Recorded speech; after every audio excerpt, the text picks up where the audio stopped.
This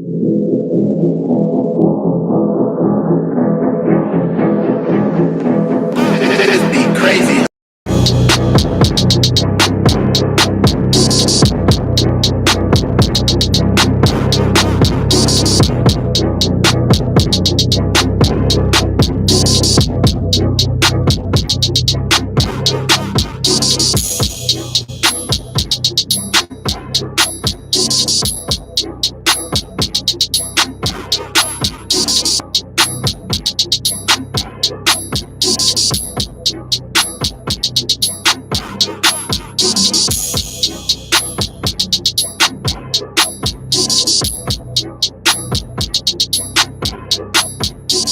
And now, a three-time sports editor, former online and managing editor, and host of Talk That Talk, award-winning journalist Terrell Chatterbox Emerson. Welcome to it. Welcome to it. It is. I can't wait to intro the show. oh, the be. Welcome to it. Welcome to it, guys. It is 10:20 on a Thursday night. You guys know what time it is. It is time for the Talk That Talk radio show episode. I'll get to those in a second. But reason it's our typical Thursday episode, so that's why I'm all goof. See, this is why I'm all. What I was gonna say was giddy, and I didn't say goofy. But this is why I'm so goofy and giddy. I have a million different things to start with. We'll get to the tip-ins. We'll get to everything, right? So if this entire room starts to smell like menthol, that's my apologies. Okay. I started this show just for me. None of you out there need to worry about this. I'm gonna jump ahead of the intro of myself. And that's very true. Speak to you all right here. Why is the camera not on you? Real quick, yeah. Why is the camera not on you? Justin Russo was in the building, guys. Directly at me for this menthol situation, by the way. Go ahead. So here's the funny thing. Shout out to my parents. Shout out to my mom. Shout out to my dad, right? Since I said my mom. But my mom,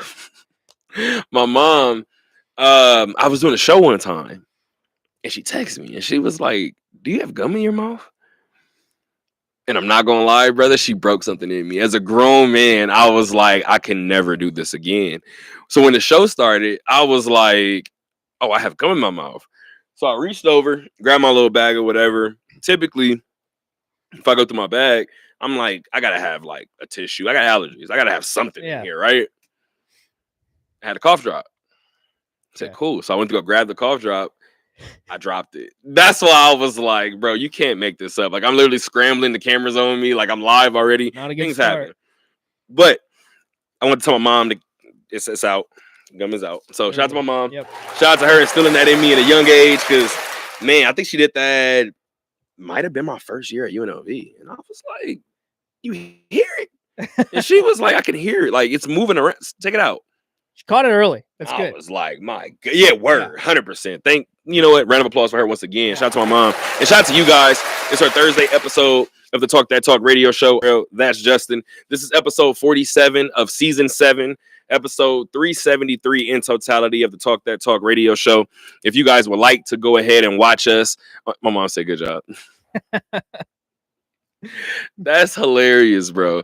If you would like to watch us on YouTube, which is what we're talking about, all of these crazy cameras in this building, all you have to do is go to YouTube, go to the search bar, type in Talk That Talk radio show.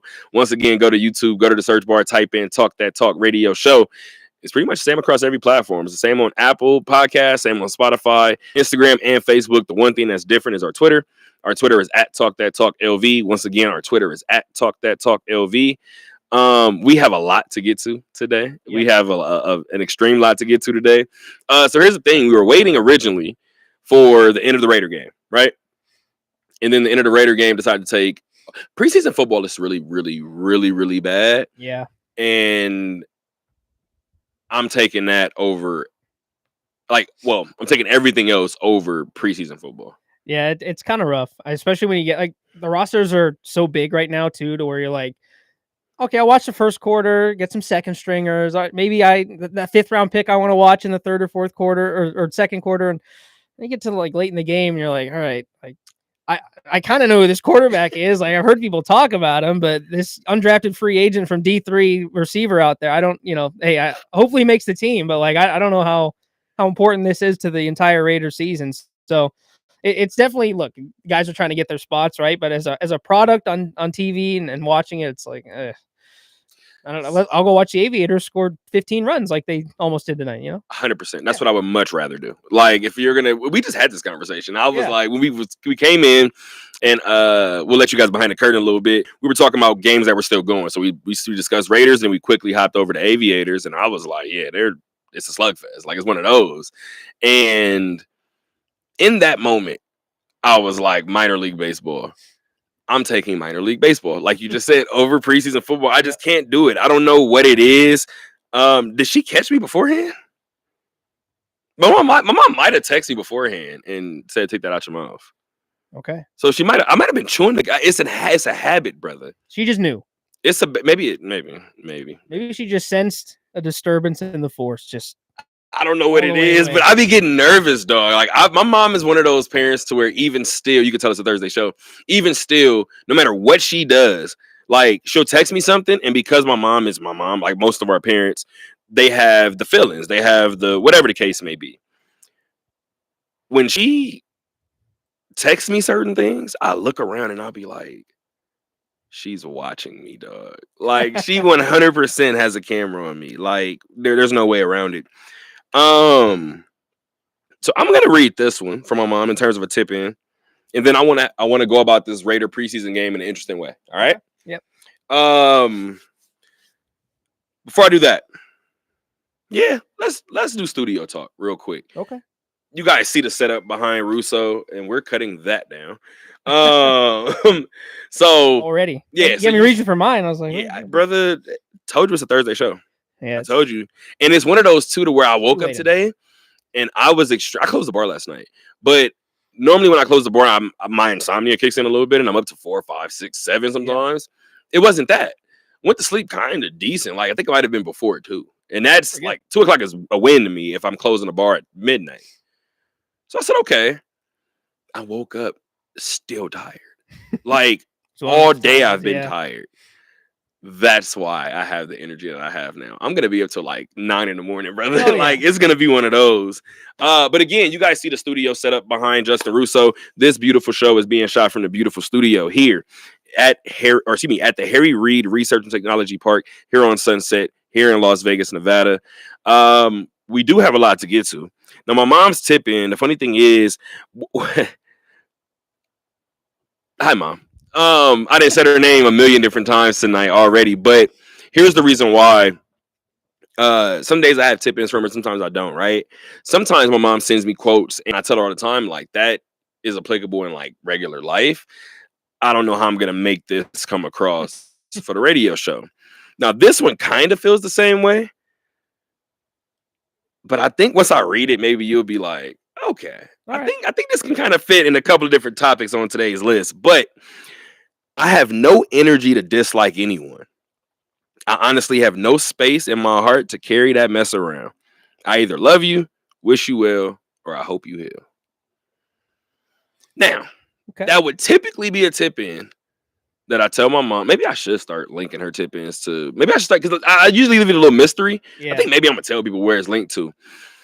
I usually would tell my mom, like, this isn't a tip in that's gonna work for a show like this, right? So I'll scroll past it. But I'm going to do this from the standpoint of the Connecticut Sun. And maybe that gives you guys a different perspective. But let's start the show, Russo. Okay. Let's have some fun with it, brother. Let's do it. I want to do this entire Raider talk from my perspective without numbers. Okay. And then you over there with your little fancy laptop, sir, I need you to give me I'm some the numbers guy. I need you to give me some numbers. Let me pull up some because I don't know what any of the numbers look like. And the only thing I believe I missed was my drive over here. So, should be good. Okay. And preseason football, most people care about the first 2 drives anyway. So let's talk about those first 2 drives. Do you want to start with Ashton Jeanty? Do you want to start with the Raider defense? Do you want to start with Geno Smith? Where are we starting, Russo? Start with Geno Smith. Let's start. And I'm happy that you started that, because I think the Raider season goes as far as Geno Smith's confidence does. Okay. I agree. That said, I think the Raiders are in a pretty good spot considering how happy Geno has looked all offseason, considering the way that Aiden O'Connell has talked about the way that he's come in and not only been, excuse me, not only been good for that quarterback room, but Aiden O'Connell has come in and talked about how much of a vet he's been just as a teammate, right? Like other guys, not just positionally. So Geno Smith goes out there, first play of the game. Everybody is probably just like me, right? We're all waiting, chomping at the bit, like Ashton's gonna get the ball, right? Yeah. And of course, it's a play action. It's actually a rollout for Geno. And the thing was, coaches a lot tell you about intangibles, right? And the funny thing is, intangibles are the things that you have. Here's what I never considered really, and I don't know if how many other people consider it. And sure, there are going to be some people, once I say it, they're going to be like, yeah, well, obviously, right? Yeah. But there are some things that become intangibles based on things like being a vet, right? Mm-hmm. Because it's instinctual. It's things that you have kind of in your tuck that maybe you pull them out, maybe you don't pull it out. You don't need to pull out the bag, right? So, for instance, I'm going to give you a small detail. That first play, that play action rollout, Geno rolls to the right. Geno sells the run. But in order for Geno to sell the run, Geno plants hard with the left foot. In the back of my mind, I was like, you're not going to run into that linebacker unit, right? Like, I don't think you're going to do it. Geno takes a hard step. The linebacker commits. He rifles the ball over to the corner. Yeah. Or to the sideline, rather. I said, that's just the difference between having a vet under center. Yeah. Like, that's not something that respectfully Jimmy Garoppolo was doing, and Jimmy Garoppolo was definitely not doing at his age when he was here. Mm-hmm. So this is something that the Raiders haven't seen in a little bit, right? So just from that perspective, that confidence level, I seen that one play and was like, everybody's confident week one, right? Yeah. But depending on what happens this season, as much as we always say the team follows the quarterback, this team is going to resemble and mirror that more than any other.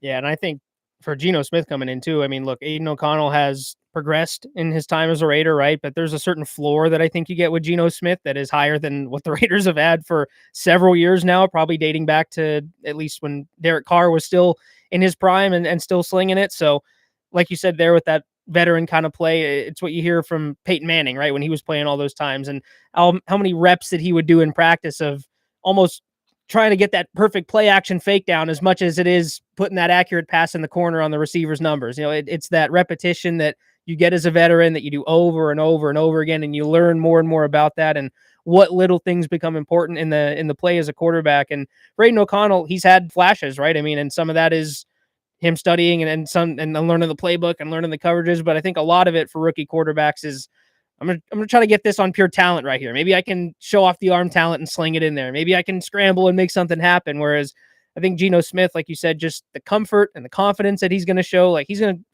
I expect he's going to go out there week one and just look the part. And that's kind of what we saw last year in Seattle and really his whole Seahawks tenure where he's had this resurgence. But I think that calmness under center for the Raiders is going to be a big boon. And look, we'll see what the pieces around him coalesce into and what the offensive line looks like. But he's got Genty, he's got Brock Bowers, he has some weapons. Jacoby Myers coming back. So I think at the very least, plugging in a better quarterback like Geno, even though in the small sample size of the one play you mentioned, I think we're going to see a lot more of that come together this season. And the interesting thing is, too, because you mentioned Aiden O'Connell, right? Yeah. And that's something that's obviously going to be coupled with Geno, considering this entire preseason, what we expect to be this entire preseason run. Now, I told you I'm not the numbers guy, right? Yep. So I'm not the numbers guy today. So we didn't do Geno's numbers because once you take over and the mic is back hot on that other end, you can give us both. Yeah. Right. So just from what I saw, Aiden looks like a young NFL quarterback. And what makes it tricky is Aiden's not young by NFL standards. Yeah. And that's what makes it tricky, right? And you said a lot of these rookies go out there and some things may not go their way early. And they're like, you know what? Let me just rely on this raw talent. Like, let me see if I can just go back to playing old school backyard football the way I'm used to doing and see what happens. That's kind of what I saw from Aiden tonight, right? Like Aiden started the game, and I feel like he was trying to do what he was trying to do, trying to improve as an NFL quarterback. Go out there, go through his reads, go through his progressions, even go through his check or hit his check down, and it wasn't working. Yeah, it just looked like it was some moments where, this one doesn't look like he's comfortable, right? Here's where I'll go with it. I remember there were times last year where the team would be in such a hole that it almost appeared that Aiden kind of took shots, right? He took chances. You were able to play kind of with a freeness to him. Once things didn't go Aiden's way today, he reverted back to one of those younger NFL players to where it's like, let me just resort to this raw talent and start to sling this football around and see if I can get it there. And that's ultimately what I got from Aiden, right? So you can give me some numbers in a second or in this moment. But Aiden seems like somebody that, as I mentioned kind of last year, even if the Raiders were to not have him on their roster this year, which I think they will, Aiden has at least carved out a spot, I feel like, in at least 2 other destinations where they would give him an opportunity. Yeah, and that's where the flashes come into, right? Where you see some of the games that he's played, the win over the Chiefs that he had. I think it was a couple years ago last year now. I'm losing track of time. Everything's blending together for me, but yeah, you're doing the numbers too in your head. I want to say it was 2 years ago because I don't think it was 2 years ago. I don't think it was last year because it don't matter. It don't matter. I think we all know the game we're talking about. Was it on Christmas? Because that was the Christmas game. It was 2 years ago. Because my Steelers lost to the Chiefs on Christmas last year very handily. So if I could make it about myself for a split second, I was doing that.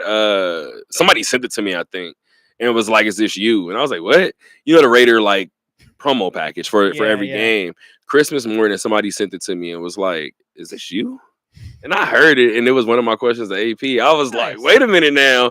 I woke up Christmas morning, of course, having bought stuff for the people around me, and was like, well, that's my gift. Like, nice little one. That one works. But and by the way, and like you said, they won that game. So So he's had those moments, right? And I think if he were to get cut, right, someone's going to take a chance on him because he's shown enough. But in that same token, looking up the age that you kind of alluded to, he's going to be 27 when Week 1 rolls around. Yeah. So it is nice to see the progression and the spot that he's carved out, but at this point of your career, like there's got to be something a little more solid, I think. And that's why, of course, you bring in Geno Smith and you try to improve that position with a veteran quarterback. Now, maybe having a veteran in the room bodes well for him if he's still here in 2-3 years and Geno's on his way out. Maybe that helps, right? But I think stability right now for the Raiders and trying not to be at the bottom of the barrel and compete with some of the other quarterbacks that are in that division, they needed to bring in a guy like Geno Smith. So quickly, the numbers from tonight to run them down.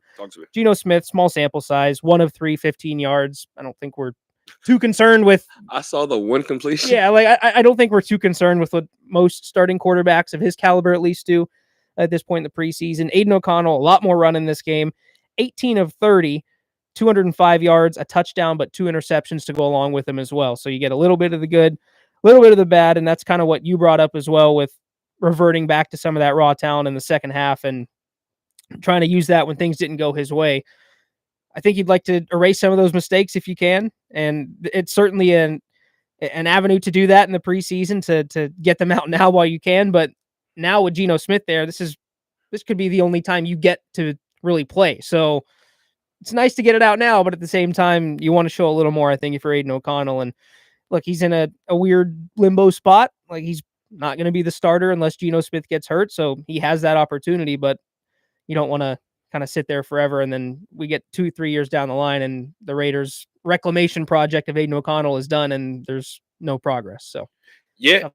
And that's what I think makes it so difficult. Right. And I think what's actually interesting was Aiden has allowed himself that second look by at least one other team, right? Because of what he's battled through here in Vegas. I mean, he's been thrust into situation after situation where one could argue that here's the reason why his development hasn't gone the way it has probably, or I shouldn't say why it hasn't gone the way it should have gone. Maybe because they feel like some of these roadblocks were in the way, right? You already had a coaching change. I mean, let's talk about the offensive coordinator. Then let's talk about the change of offensive coordinator. Like, then let's talk about Gardner Minshew. Then let's talk about, like, there's a couple of different things that you could argue has hindered Aiden, right? So I just, like you said before, I think I just keep going back to the NBA argument. And sure, the 18-year-old rookie that comes in and makes a certain mistake, sure. The 21-year-old who comes in and makes that exact same mistake as a rookie, you did 4 years where? Yeah. And it's just not weighed the same. It's just not. If you want to sit here and talk rookies, again, I don't know what those numbers look like, but it looks like Ashton Genty was the entire focal point of, and especially considering this too. Nobody wants to get lit up, right? But Geno played in Seattle. It's the preseason. Pete Carroll. coming Pete back to it. Carroll is Yeah. on the sideline again, right? Let's just say Pete Carroll dials it up and Geno goes out there and flings the football around. Cool.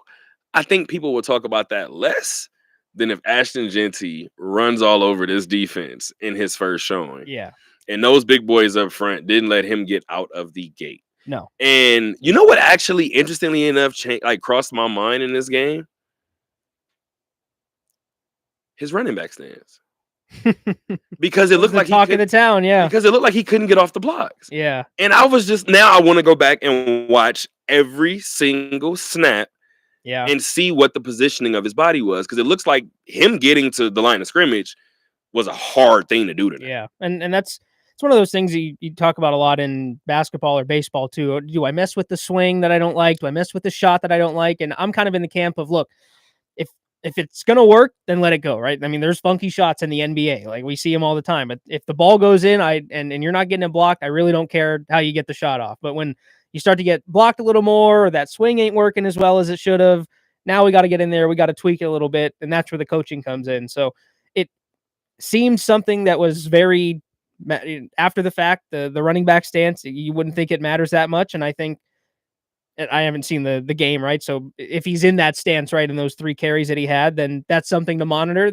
He didn't have a lot of success tonight. He had a 3-yard gain, a 4-yard loss, and one that got back to the line of scrimmage. That was his 3 carries tonight. So if that's something that they feel they can tweak and they want to change for the next preseason game, then let's get a different sample size there. Let's change that variable and see if that changes.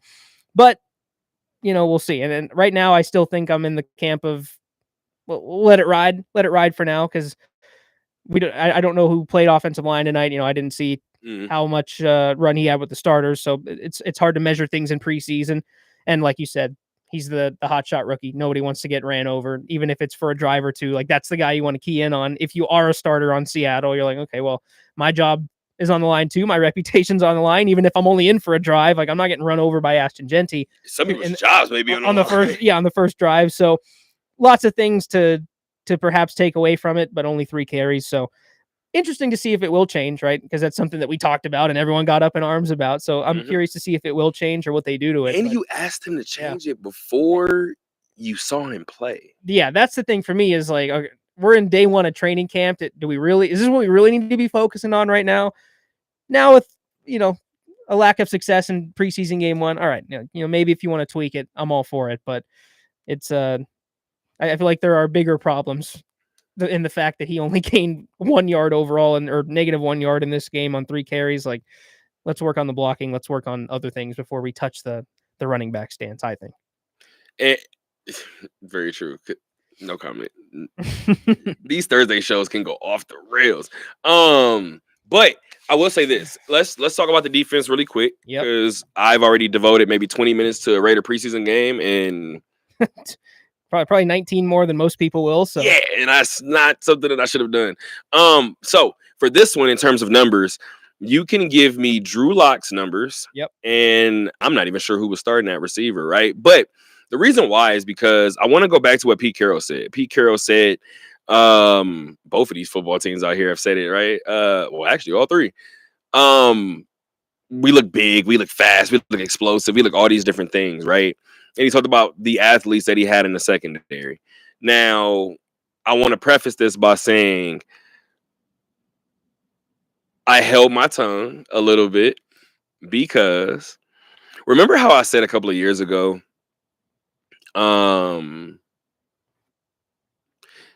if Bill Belichick calls me about my practice, well, he wouldn't need to call me about a practice squad guy, but if he's calling me about my 3rd string tight end, now you're starting. Like, he sees something, so I'm going to give you a try. Yeah. Right. So we're going to figure it out. If the Yankees call me about a prospect, I'm calling them up. Yeah. Just the way it goes. You see something? Cool. Thank you for giving me the heads up. You're here now.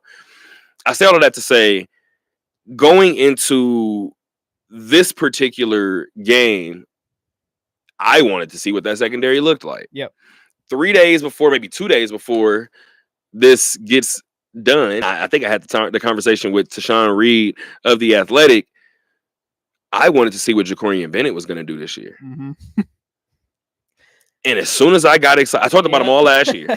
As soon as I got excited about Jacorian Bennett, he shipped to Philly. And if it's one thing that Philly has been successful with recently, it's their DBs. Identifying young DBs, yeah, for sure. I would have said hell no. With all due respect to Thomas Booker. I would have said no. Because not to sound like that, we all did, right? But we covered his rookie season. Yeah. And there were some moments that it was bad. Yeah. Cornerback is a hard position in this league to play. That second year, I'm looking at some of the confidence coming from him, and I'm like, dog, if he turns the corner in year 3, yeah, guess what? Year 3 won't be in Vegas. Yeah, so maybe you should. By the way, talk to me. I was gonna say you wield some power if you're gonna talk about guys that are gonna be out of town. So, but watch who you bring up here. But that's a good point. But here's the problem with doing that: the Raiders kept getting beat outside the numbers today. Yeah. And I'm watching them get beat outside the numbers, and I'm like, who could have helped him? I wonder if a young Jacorian Bennett could have helped you on the outside there. Yeah, and that's one of those things too, where he's not so deep into his career where you kind of like Aiden O'Connell. It's like, I don't know exactly what Jacorian Bennett is right now. There's still room for growth, and maybe that's a path that the Raiders said we don't want to have to invest all this time in that growth, But to me, that seems like part of the fun, part of the challenge of being in the NFL is trying to extract the most out of your players. But they obviously felt they had a need somewhere else. Obviously Christian Wilkins goes, so you need a body there, right? You need someone there, so they're looking to fill a hole or perhaps get some depth at that position. So interesting one. It's a preseason trade. You never know how it's going to go down. But to your point with the Eagles and identifying that kind of talent, if they're calling about a DV, you're like, okay, maybe there's. And I said linebacker. You're absolutely right. DT, my apologies. Yeah. I'm over here thinking about the front seven, and I'm like, freaking. I'm over here rattled because I'm like, dog. I understand you need somebody for the front seven, but I'm like, bruh. But to that point, when you do have a team like the Eagles calling about that like, you might not have the resources in the coaching staff or the people in the coaching staff to extract the best out of him. So as much as you want to say, okay, the Eagles are calling, they see something in this kid, like, can we get it out of him? And maybe that's a tough way to look inward and say, okay, I don't know if we can extract this out of him. And maybe that's a failure of the coaching staff in some regards, but that's what makes the Eagles great at identifying that kind of talent. So and this is what's so interesting about sports, right? Because I came in and I was like, Peter's going to come in and Peter's going to shake things up. Like, Peter's going to make some interesting roster moves. Peter's going to come in, look at some of these guys on salary and say, I don't want to pay him that. And some things are going to change, right?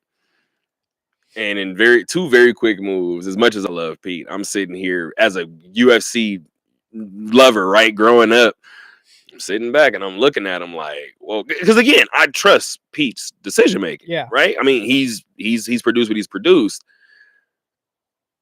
I don't like the Jacorian Bennett. Like, again, like I said, 2 moves in. So several moves in, but 2 big moves in. I'm looking at the Christian Wilkins move and I'm like, I don't like it, but Pete is probably like, I'm trying to set a standard here, whatever. Boom. Yeah, that one you're like, okay, maybe there's something behind this. Has to be, right? I don't know, like, there were reports left and right coming out. You're like, okay, well, if people are saying things and maybe I don't know the whole story.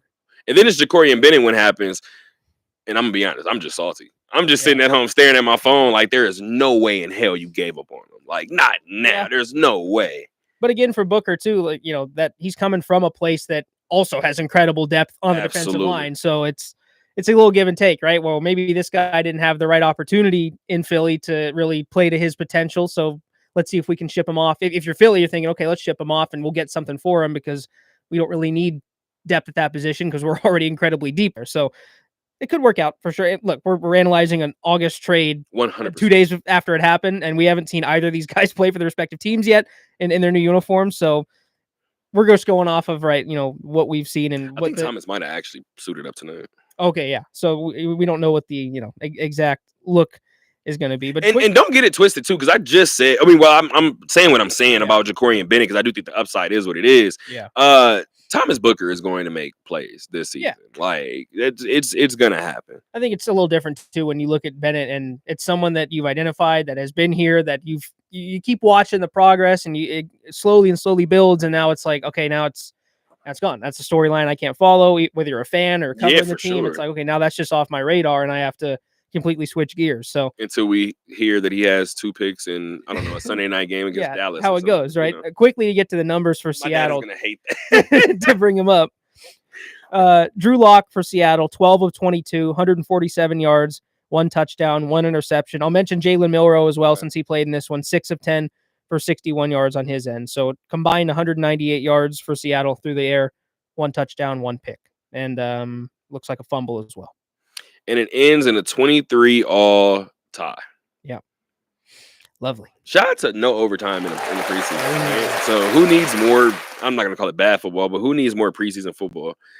I think after the regular 60 minutes. I mean, look, I completely agree with the no overtime, but can we do like is there a shootout like equivalent similar to a home run derby? Yeah. Can we get like a kickoff or something? Like 40-yard field goals, and then we'll move it back to the 50. Which kicker can kick far? Like, if we're thinking about the fans and the spectacle, it's got to be something that can't be taxing. Yeah. So I feel like with the kickers, it's like I might want. I don't know. I might not want to do it. It is hard in football. It has to be something. You know what's funny? You're gonna laugh, especially if it's preseason and it doesn't matter. You're gonna be so pissed. Do a coin flip. Yeah. Just go back to the start of the game. Just do a coin flip. Whoever wins, wins. Put it on the record. Literally. Speaking of putting it on the record, I was gearing up for a road postseason game. You and I both. And I figured you would say that, right? So we're not. No, we're not. We're at home tomorrow night from Lee's Family Forum for the Western Conference Championship of the IFL. Yeah. And I'm going to be completely honest with you. Every time I've said those words, Western Conference Championship, over the last 7 days, I've smiled uncontrollably. And I don't know why. Like, I don't know what's happening. This feels weird. This feels really different. Yeah, it's fun to think about. I mean, look, last year there was so much hype around the team. Like, I think, even someone who covered the team, I was excited about them. And the way the season ended just felt like it was one of those classic endings where you're like, it can't end like this, right? Like, no, it can't end like this, not like this. And I think that's kind of the sentiment a lot of the guys on the Nighthawks had, where at least the guys that were there last year were thinking, we got to get back. We've got to find a way to make this right and get this team right. And it didn't look great and rosy at all times this season, right? Like there were struggles early on. It was a little shaky, hovering around 500, but they're hot. They got here, and now they've lucked into a home game. They know that the players and the coaches had nothing that they could have planned for. Other, they'll take it, right? It's a fun opportunity to play at home when they didn't think it was possible, and they got to win one game to get to the title. So I think that's more than you could have hoped for if you were Vegas as the 4 seed entering the postseason. Not only do you beat Bay Area last week, but you find a way to get a home game. That's pretty cool. And that's the thing, right? So we're going to get to all of the IFL in a quick second, but just from the Nighthawks perspective, right? Like, obviously you want to move on. You have a Western Conference Championship ahead, but the biggest situation, like you just said, the biggest storyline of the week isn't that you beat Bay Area and you're here. No. There's 2 potential other storylines that are ahead of the Nighthawks hosting a Western Conference Championship in their 3rd year of existence. And I think all of that bodes well for them. Yeah, and they're the team that isn't being talked about right now, and that's good. That's the way Mike Davis loves it, right? They've been able to get to work this week. They don't have to travel. That's such a big to eliminate a travel day, even though it's not that far. It's only San Diego. That's such a big thing because San Diego had to travel. They just got in today. So that's something that they had to add to their schedule. Another thing they had to work around. And oh, by the way, they played Monday. So this is a very quick turnaround. And it's the same as a Sunday to Thursday in the NFL that you'd have, but one of the teams played the day before. The Nighthawks played Sunday. So they get an extra day of rest. They don't have to travel. San Diego got home very early Tuesday morning from their game in Glendale after they beat the Rattlers. So they're on a condensed schedule. But at the same time for San Diego, though, they're going to have that lack of rest and that condensed schedule. They probably have felt like they have been in it, right? They've been in the fight all week. They have not probably switched their minds off of this game and being in it and moving on and game planning for the Nighthawks. So being a higher seed and probably being an underdog. yeah, so right? and those players and coaches didn't have anything to do with the game not being played in San Diego either. So they probably feel slighted, chip on their shoulder, like, man, we just took care of business against Arizona. Now all of a sudden we got to go on the road. Like, let's see if we can take care of this now and see if we can get a win. So not going to be easy. The Nighthawks are 1-2 against San Diego this season, but they haven't played since week 8.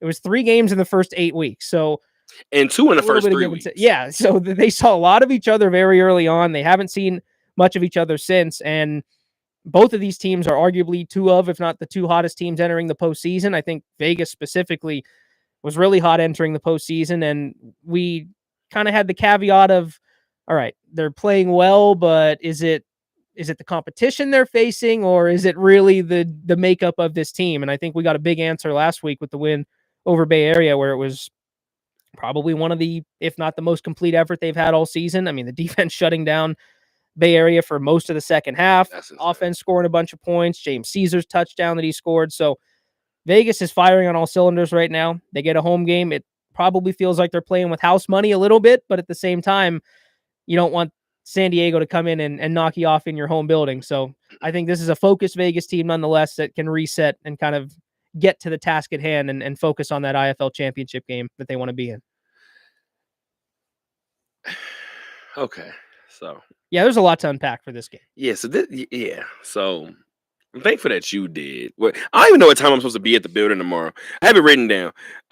7 o'clock kickoff, by the way. That's what I needed. I feel like that's all I needed. For all of our Nighthawks fans out there and people who follow the team, a lot of the Saturday games kick at 6. So even I have to adjust myself to the 7 o'clock kickoff, realizing I don't have to get there at a certain time either. So that's what I was actually just looking at. I was like, why should this be like an 8 p.m. start? Like, why should it be something crazy? Yeah, a little weird. Yeah. It is Friday, August 8th from Lee's Family Forum.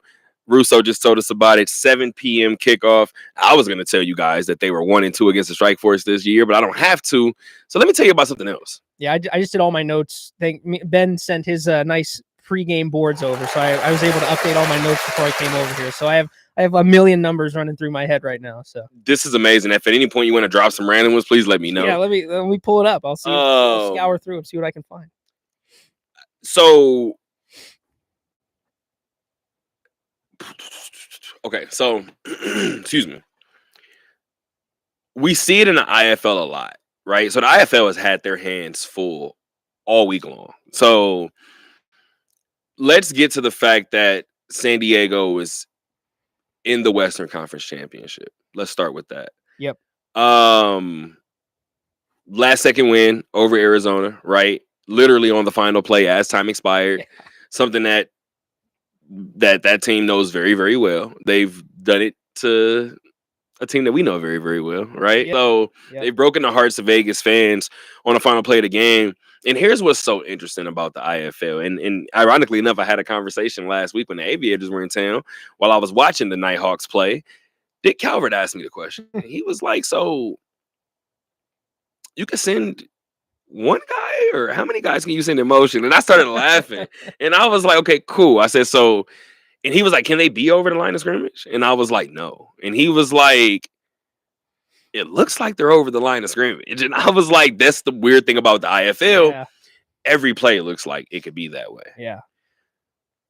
So fast forward to, by the way, what do you call the Arizona Rattlers home arena? It's the same place where the Phoenix Suns play, same place where the Phoenix Mercury play. What's the name? It's not the Footprint Center anymore. Do you know what it is? Is it Desert Diamond Arena? I'm trying to think. No, so that's interesting because it probably should be, and I've heard it. So it's another building out there, but it's PHX. PHX. And the funny thing is, I thought about it and I was like, did the Phoenix Suns like buy their own name rights like to the building? Because you wouldn't make that money. So I was like, what? And then just recently I heard somebody say that it was called PHX. And I was like, that would explain it. Yeah, isn't I know the Suns play in Glendale, right? And so I think I know one of the teams used to play like the Coyotes and the Suns. One of them played downtown, I think, and then the other played. I think the Coyotes might have played downtown. Because I've driven, it doesn't matter. But I've driven. Extend this show by 30 exactly minutes for the literal nonsense. Go ahead. Literally, because I was about Yeah. to tell you guys that when I drove by it, it was U.S. Airways Arena. Yeah, So the name has probably changed 10 There- times in the last it literally 5 has. years. But the entire reason for me bringing that up was, let's fast forward to that building, to the Yeah, yeah, yeah. PHX Arena, right?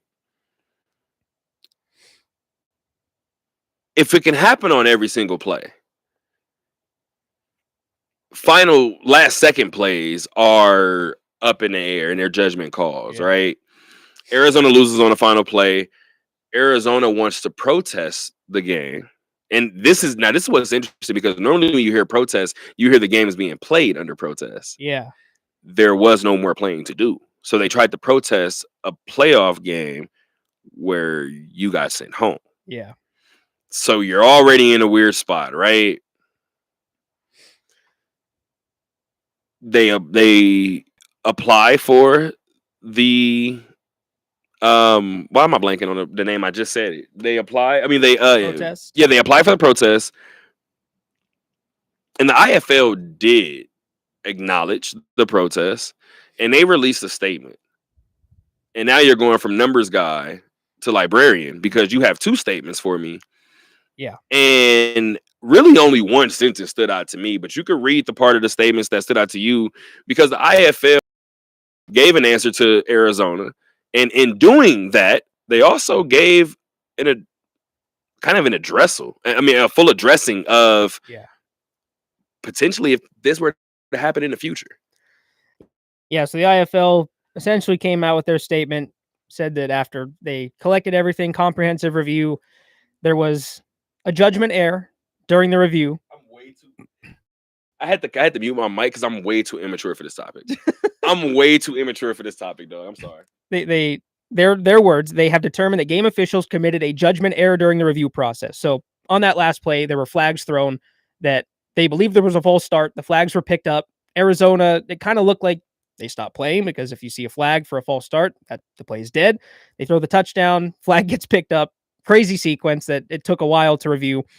And the IFL said there was a judgment error, false start occurred, and the IFL's current protest procedures do not provide a defined resolution for the claims involving judgment calls. And essentially they said, look, we're not going to set a precedent for reversing game results due to these judgment errors. We're going to keep working on improving officiating, but it's going to stand. Like you and I were talking before we got started. It's essentially the last 2-minute report in the NBA of like, hey, we messed that one up, but y'all got a game tonight, so we're just going to move on and forget that ever happened. Like, so it was kind of one of those situations.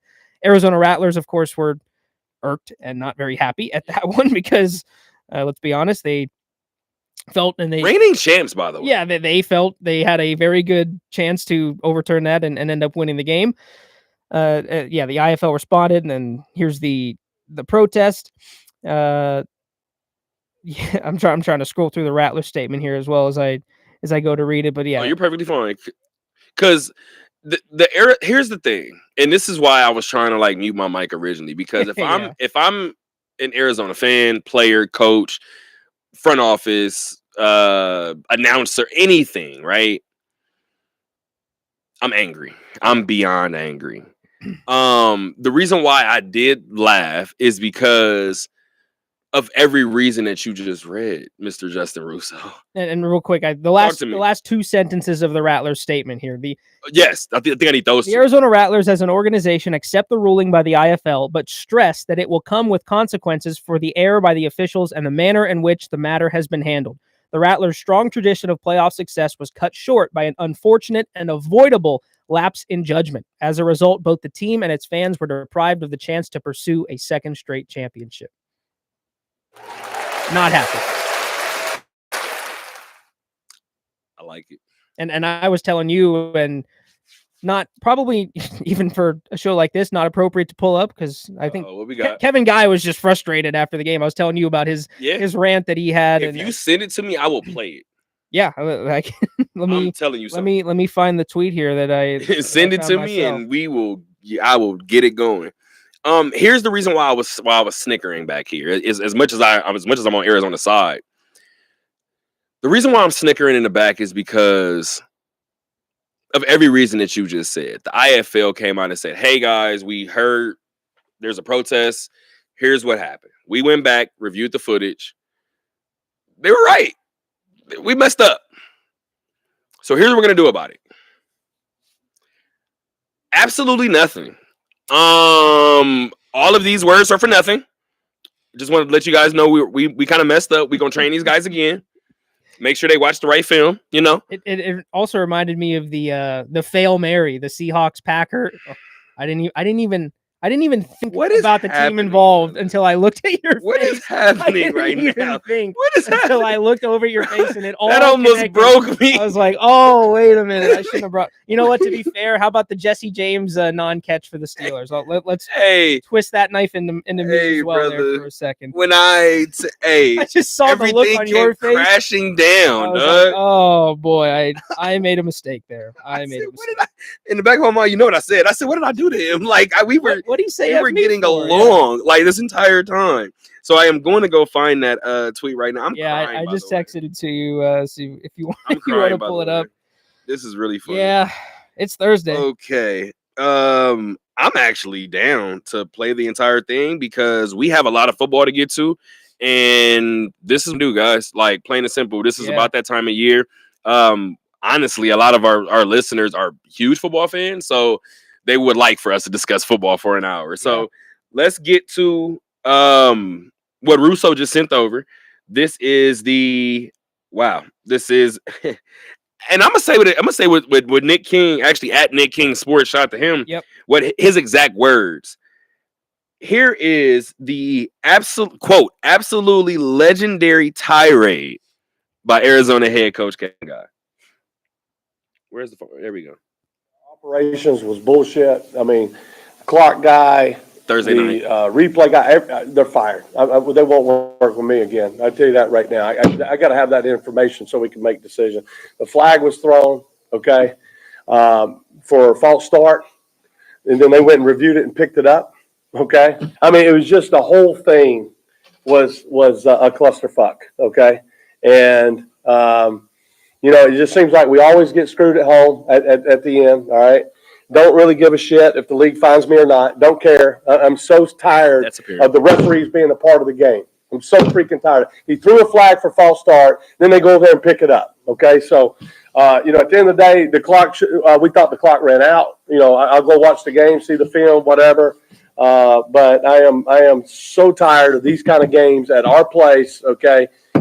So, you know, we'll get into the meetings in the off season, and we need to put the whole referee system under review. Okay.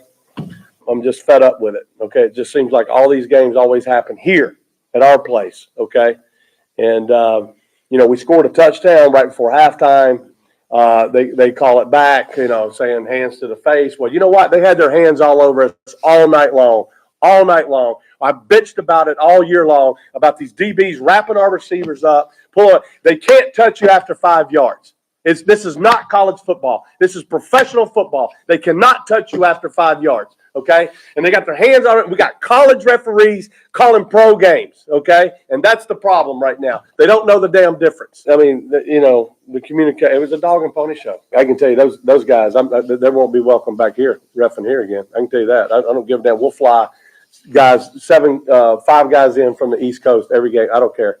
That's them reffing in our. I am so tired of that crew, those same guys involved in it every freaking year.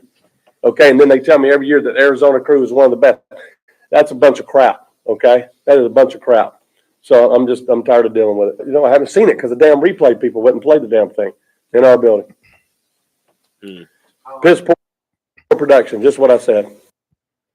Real quick, you want to know what's even funnier about that rant? One day before that game happened, Kevin Guy was announced as an IFL Hall of Famer this year in this class.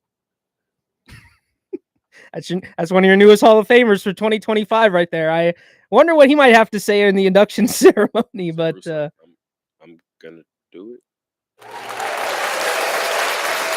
I mean, the man earned it, and he earned that tirade too. And I think, given the IFL statement, right, where they admit that there was an error, I can't really fault him, right?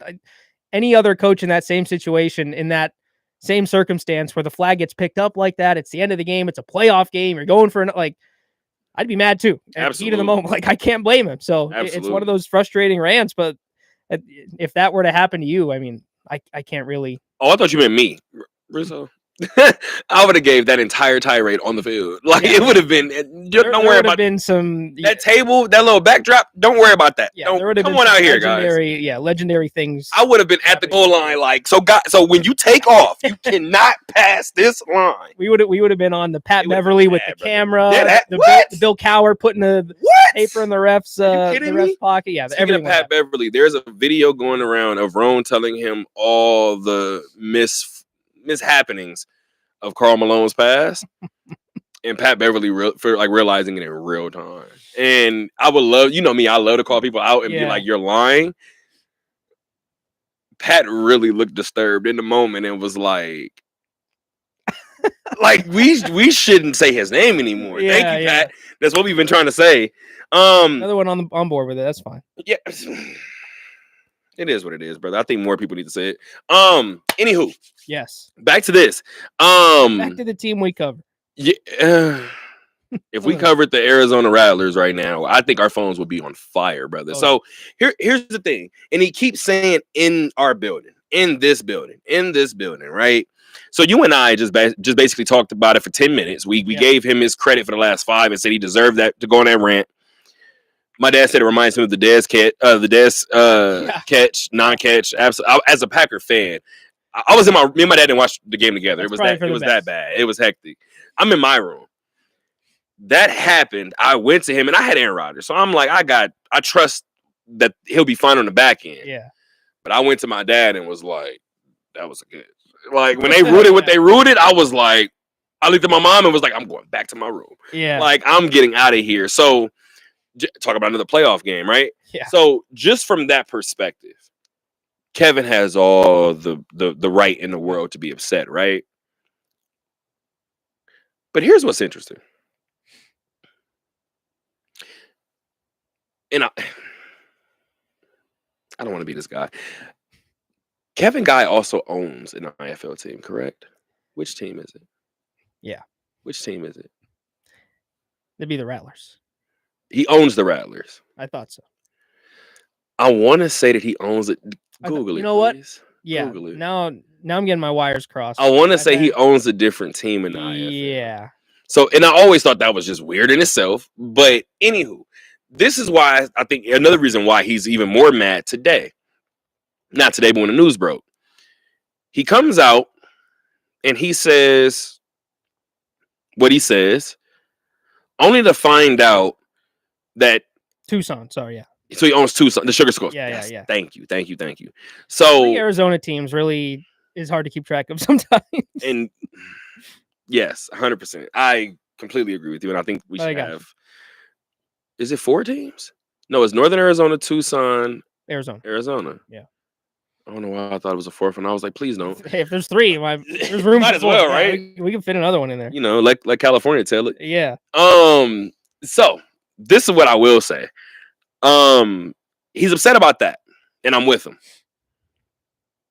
And then you wake up and you find out on paper we lost to a lower seed. So not only should we still be playing, we should be hosting. And then if all things are correct in terms of what I'm hearing, and here's the interesting part, because some things you don't even feel comfortable reporting on. And I also admit that there's a difference in coverage from league to league. And I'll just be honest. We've seen entire teams forfeit a year and say we don't have the funds to fund home games. We've seen teams throughout the season have last games of the year be hosted in different places. Mm-hmm. The IFL is still a developmental league. It's ever growing, ever changing. Still a league that is recognized worldwide, right? That said, there are still organizations, there are still entities that struggle. I say all of that to say, I have just been, so I've heard behind the scenes, right? Like it could be a situation where, and this is what I'm trying to figure out. And this is the thing, I don't know if I'm going to figure it out. I've heard some things where it sounds like it could be one of those things. Like we had this budget set for it. we might have exceeded it, Mm-hmm. or whatever the case may be, we don't have the funds to host another game, which is what it sounds like. But then you hear the IFL statement, or you read the IFL statement, and it's like multiple. What was the exact verbiage? Challenges. Multiple challenges. So then I get to thinking about, well, is there something going on in the building on that day? Right. So now I have a multitude of questions. But I'll tell you one thing, and I haven't heard that this is the case, but I'll tell you this. It better not be a situation where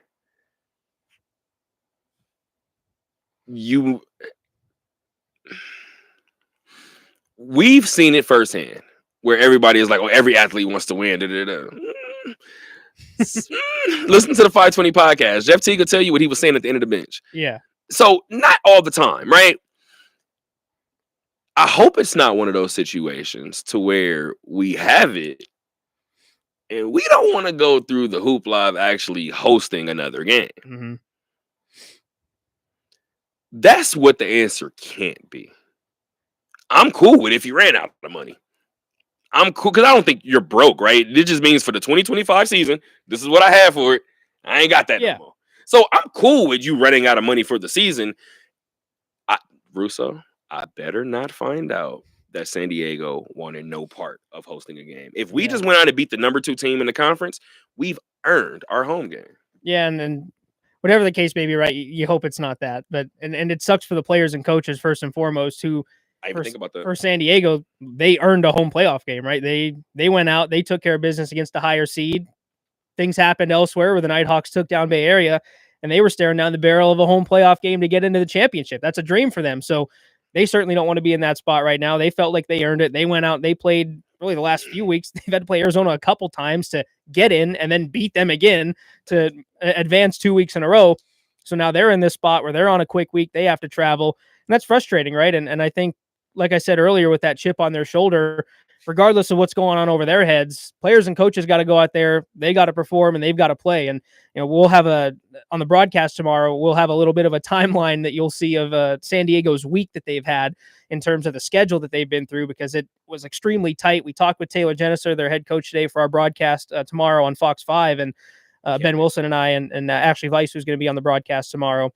And we got a kind of a sense of what that looked like. And it's just such a compact week. And he said to us, look, it helps that they've played Vegas 3 times. It's a familiar opponent. He knows Mike Davis. He knows the Nighthawks. He knows the DNA of that team. So it's not starting from scratch with a game plan. It's maybe minor adjustments. So that helps him on that front. But it's still, in a short week, getting to this building, just getting ready to play, like making sure he emphasized hydration for the team in a different environment, coming into a desert where all of a sudden you go from San Diego to now it's 111 degrees outside, making sure your body's right after a long bus ride. So all these different things coming together for them on a short week that they're trying to put together. Not the situation they wanted to be in, but I think right now with that chip on their shoulder, I think that's kind of how they're taking it, of like, look, it's us against the world right now, right? Like, these are the most adverse circumstances we could have ever dreamed of for this week, given the short week and the controversy surrounding our latest win, right? So I think they're ready to go. And though it sucks that they don't get that opportunity to play at home, and now you have 2 fan bases that, like Arizona said, they felt deprived of a game. San Diego's certainly not going to get their game either. Lucky for Vegas that it fell into their lap. That's kind of only way you can put it right now. Like, hey, we'll take advantage of the opportunity that we have. But I think San Diego right now, with that chip on their shoulders, that's the kind of mentality they're bringing to the game. And everything that you just said, I second it. I think we're at a point to where, after everything that you just said and after everything that I just said, I think all things considered, I think Kevin Guy is sitting at home watching everything play out, like, wouldn't be having either one of these conversations if the referees did their job. Like, I know he is like, we can fix all of this if you don't pick up that flag. Yeah, and that's, I feel like football specifically, you see that a lot too. With, you brought up one a second ago, and you gave me 3 other examples that wasn't that one, including one that you shouldn't have. Yeah, but fine. You brought up New Orleans and LA. And yeah, that was literally the exact same thing. Yeah, and football specifically, because it's a single game, right? You can point to something in basketball, hockey, baseball with a series, and though there are moments in a series that come together in a game 6 or 7, you can always go back and say, well, if we'd have won game 3, then we wouldn't even have been here, right? There's different things you can look at, but when it's one game like that, it's a penalty like that, and it's not in your hands, right? You felt like you did everything you could, and it was a judgment call that was a wrong judgment call that went against you, and having to look at that next week, there's always those scenarios that run in your head of, man, like, and I think even though it wasn't a penalty last year, I think a lot of us thought that for Vegas too on that last play against Arizona.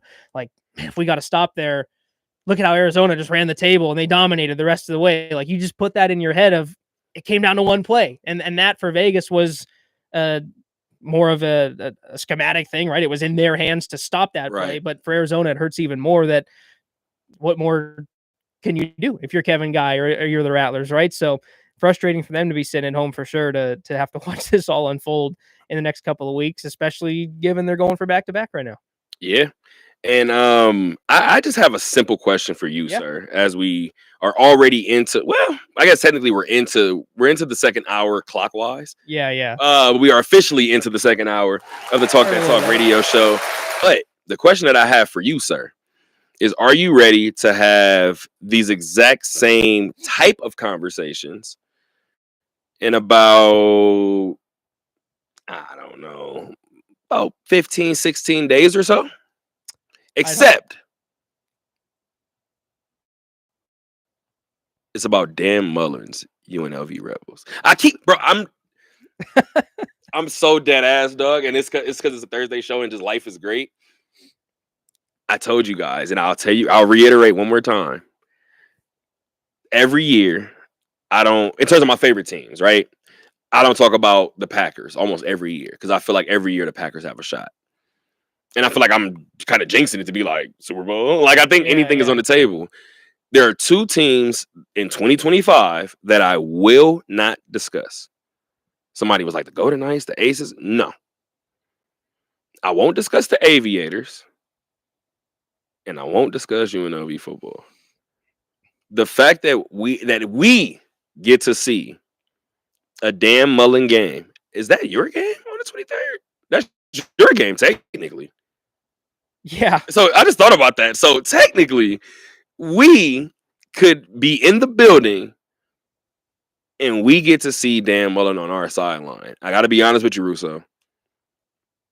And maybe because I haven't been to a practice yet in person, it hasn't hit me, brother. And I think the moment they run out of that tunnel for the first time, that's when it will hit me that we have Dan Mullen leading our NFL, or almost an NFL team. Damn, that's what it feels like, leading our UNLV team. Quickly before I get into UNLV, I will say that game is August 23rd. That's the same day of the IFL Championship game. So we could be in for quite the doubleheader if the Nighthawks take care of business tomorrow and find their way into Tucson on August 23rd. That's all I'm saying. I really might need you inside a Legion on the 23rd. Like, I really might have a championship to go cover, sir. So, but yeah, I'm excited to see it. It still doesn't feel real because I think when Barry Odom came in, it was a breath of fresh air, right? Given what the previous regime was for UNLV football and then the struggles that they had. I didn't have the highest expectations because you're never sure, right? And Barry Odom's a name. He's a guy that's been around, but how is he going to stick to UNLV? How is he going to adapt to the NIL era, the transfer portal? Like, how is he going to deal with all this? And he passed with flying colors. So especially coming into last year, you're thinking, oh, like we were all excited coming into last year, given what we were thinking about the schedule and how they could tackle that and what they could potentially do in the playoffs. So everything was really exciting there. But I think the star power for Dan Mullen, just as a former SEC head coach, like he's been there at the highest level. He's trying to kind of rebuild his image. I think it was just an Instagram account I came across that said, is UNLV the last chance U of college football with Dan Mullen? And they listed off all the recruits that they brought in that were former 4-stars or 5-stars from big schools that are. So I think it's an enticing program now, given what they did the past couple of seasons. You're in a big market. You're in Vegas. You play in an NFL stadium. Like, they have a lot of things going for them. And I think this is the spot that we all thought they could get to, where we pointed to all those things in the past few years. Once they really, after the pandemic, moved to Allegiant and had that new Fertitta facility, we're all looking around thinking like, all right, well, this is better than Boise, and this is better than Wyoming, and this is better than Air Force. Like, it's better than all the teams in the Mountain West, and we're still down here. What's going on? and then Barry turned it around, and now you're at a spot with Dan Mullen where, like, I think we're ready to go. Like, it's a new head coach. You never know what to expect. It's new players. New quarterback, obviously, but I think most fans are expecting, at the very least, to pick up where they left off last season, and hopefully against Idaho State, they can kind of use that as a springboard for the couple of games after. UCLA, they get at home. That's going to be a fun one. Like, I think there's a lot of hype around this team. I think that helps in general too, because obviously we know that the schedule is set years in advance, but I do think that's interesting because sometimes the storylines play out in your favor. Yeah. And the fact that UNLV has a home game against UCLA is interesting, right? Because, for instance, and we've had this conversation before, I still have, and this is why I'm so excited about it, I still have college basketball 2K7 with JJ Redick on the front. Yeah. And I forgot what team. I might have been Florida A&M, because my brother is a huge Florida A&M fan. This was years ago, and I was doing like a dynasty, and I forgot who I tried to schedule. And they were like, "We'll take the game." And I tried to get them to come to Florida, and they were like, "We're not coming to Florida, dog. Like, more money than that. Either you want to come over here, or yeah." So the fact that, like I said before, you kind of talked about it, but Dan Mullen gets to kind of have these marquee moments, right? And we saw it a little bit last year in terms of Syracuse, right? And Will Despard actually talked about it. Alex Wright has brought it up. Armani Lingo brought it up on Monday, right? So these moments for UNLV over the last 2 years, every big moment it had, it dropped it, with all due respect, right? Yeah. But it literally won in every other outing. So every big moment, though, it dropped it. This year, as you said before, is kind of the opportunity for you to kind of change that a little bit and change the perspective on it, because Dan Mullen has definitely shown up with some firepower. Yeah, I will say one caveat to that, though. I think back to the Kansas game last year as a bigger moment where that was a little up and down. Kansas ended up being better than we thought, I think, a little bit. But at the time they were, that was the big game. That was kind of the first hurdle they had to clear. It was 100%. It was Syracuse, it was Boise. That was like the 3 games we were all looking at as to. I looked at both of them. I looked at that Oregon State game. I looked at that Utah State game. I looked at a couple of games. Yeah. Hawaii's always a problem for us. Yeah. So San Jose State was better last year, right? So, again, last year, I think what is interesting is last year you were trying to figure out if it was going to be a regular college football season. And I think that's what's interesting with UNLV. We've had 2-win seasons, 3-win seasons, 5-win seasons, a lot of them, right? To the point to where you get kind of nervous. Like, do I see 9 wins? Do I see 10 wins? Like, you kind of get, you start to question it. Last year, we talked about it. We were like, okay, well, do they get Houston? When they get Houston, they probably don't get Kansas, right? Well, if they get Kansas, they maybe don't get Utah or Oregon State. And then they ended up getting all of those games. Yeah. So I forgot about that Houston opener too. I remember watching that. Like, that was an eye opener. That was 100% a moment. I was like, oh my god, like Houston is not moving the football right now. That was 100% a moment. That was literally. I'm surprised you're not the person I go. But I called somebody during that game and was like, "Are we watching the same game right now? Like, what is going on right now?" And you know what I said during the phone call? Don't laugh. I said, "Is UNLV good or is Houston bad?" Yeah, I think that's the first thought we all had. The person told me Houston was bad. Yeah. And I was like, it looks like they're bad, right? And then the season went on and they were bad, but UNLV turned out to be good. To the extent that they were, it was such domination in that game. You're like, all right, Houston probably is bad, but we're totally blowing them out of the water. You got to be good. This game is you not got to be close. good to do it. Like, you still got to be good to take care of business. Yeah. As I refresh my Twitter, Jameis Winston is the funniest human alive. He's just throwing a football. He hasn't done anything different in this video. He's just throwing a football and I'm crying. Speaking of crying, man, let's hopefully cry some tears of joy for these Aces, because the Aces, it's been up and down. So here's the thing. So I almost asked Becky this question, and I don't care for the Zoom thing. Like, I'm thankful for it. I'm super thankful for it. I'm just not the biggest fan of asking questions for it. Like, raising your hand virtually is just kind of wild to me, because like sometimes you don't get seen, and it's a lot of hurdles. Anywho, I want to ask Becky this question in person, so maybe I'll be able to ask during this homestand. But this feels like the last chance, like stretch for this group to correct it. Becky has been saying things like not coaching effort, saying things like we still got to learn the basics.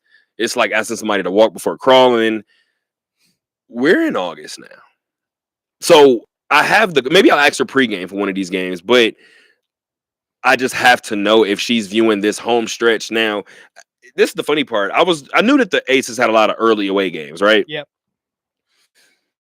I'm looking at the stretch and I'm like, okay, cool. I try to like look at it in a snapshot. So I'm like, okay, cool. The Las Vegas Aces have 4 of the next 5 games at home. Cool. So now it's a 3-game homestand. Let me focus on that. So I just did that, right?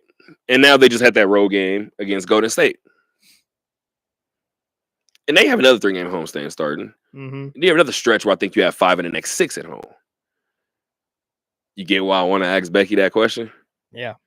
Maybe you couldn't correct things on the road. I've had the conversation with Mike Davis before. Like, how, when you're in a rut, is it good to be away from home? Like, sometimes you need to get away. You need to be in that team setting. We are all in this hotel. We ain't got no choice. And sometimes coaches are like, hell no. Like, sometimes I need these guys to go back home. Like, I need these girls to go back. Like, I need them in their beds. Yeah. Everything is different.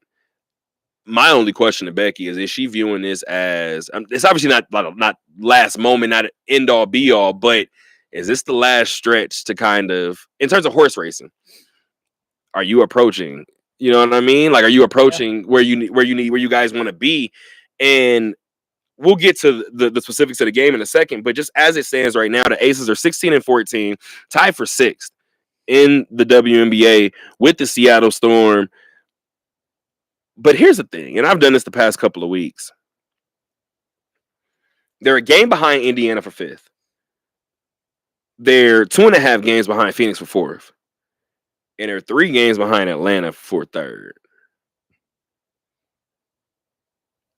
I asked Becky when they were 4-4, maybe, how much about overcoming the slow start was not overreacting to the slow start. Yeah. And she said, we have a long season.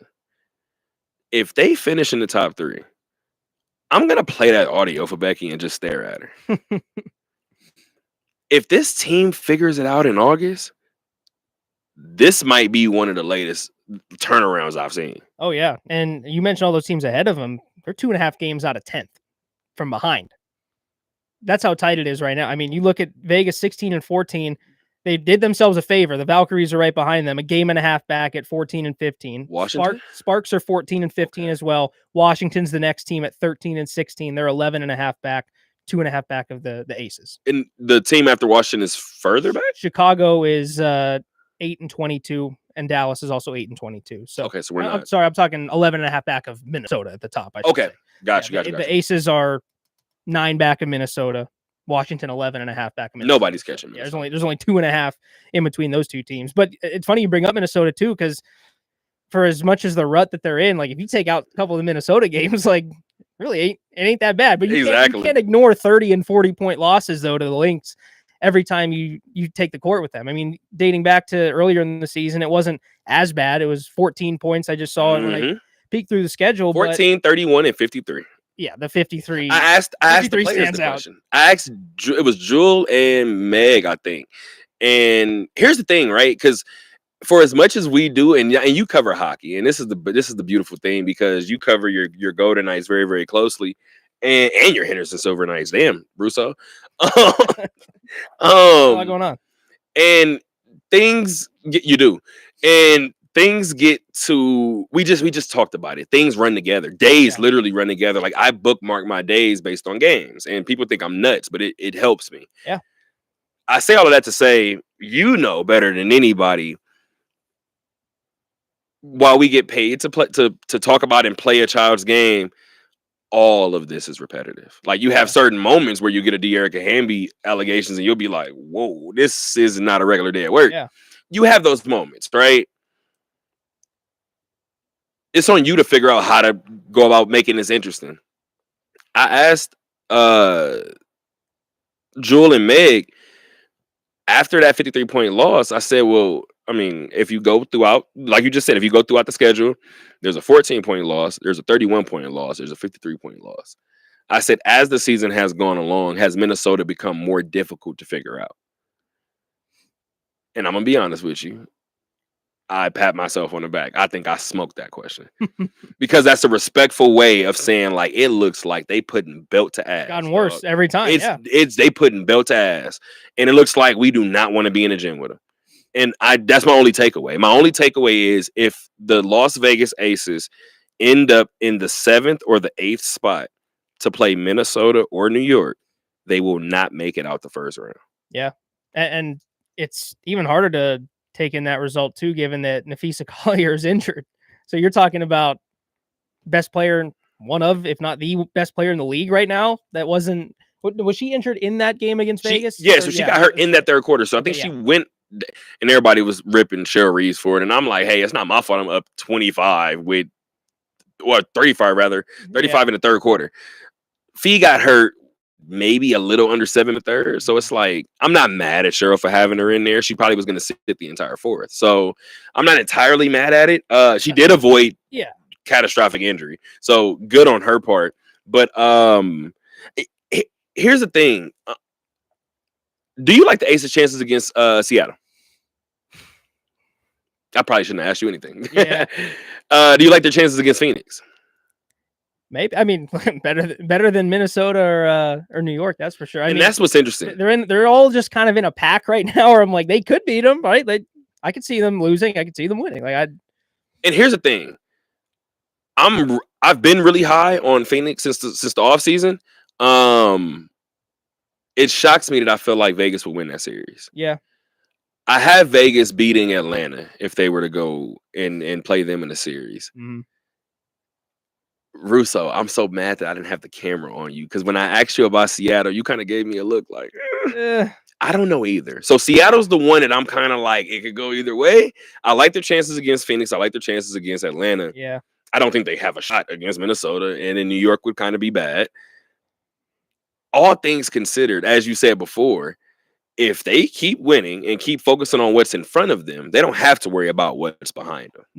No. And that's why we're still kind of in this holding pattern of like, can we get it together? Like, I know Jules she's had some better games lately, but she's still only at, I think, 11.4. It just said the average for the year. And we talked early in the season about where would she kind of fit in? When's this going to get turned on? And we're still kind of having those questions, which is frustrating right now in August, because it was, though it wasn't their best effort at times last year, it was the much more cohesive unit, right? You knew where every piece fell in the puzzle with Kelsey and with some of those players. So you have someone like Jackie who's perhaps taken on a bigger role, and Jewel hasn't been the most consistent complementary piece, right, at times. And sometimes I'll look at box scores for the Aces, or I'll catch the game, and Asia's got her 35, and she's got her double-double or her triple-double, and then it's almost like I'm gonna do it again. It's almost like the Angels and Mike Trout and Shohei Ohtani with all their numbers, and they end up losing 5-3, where it's like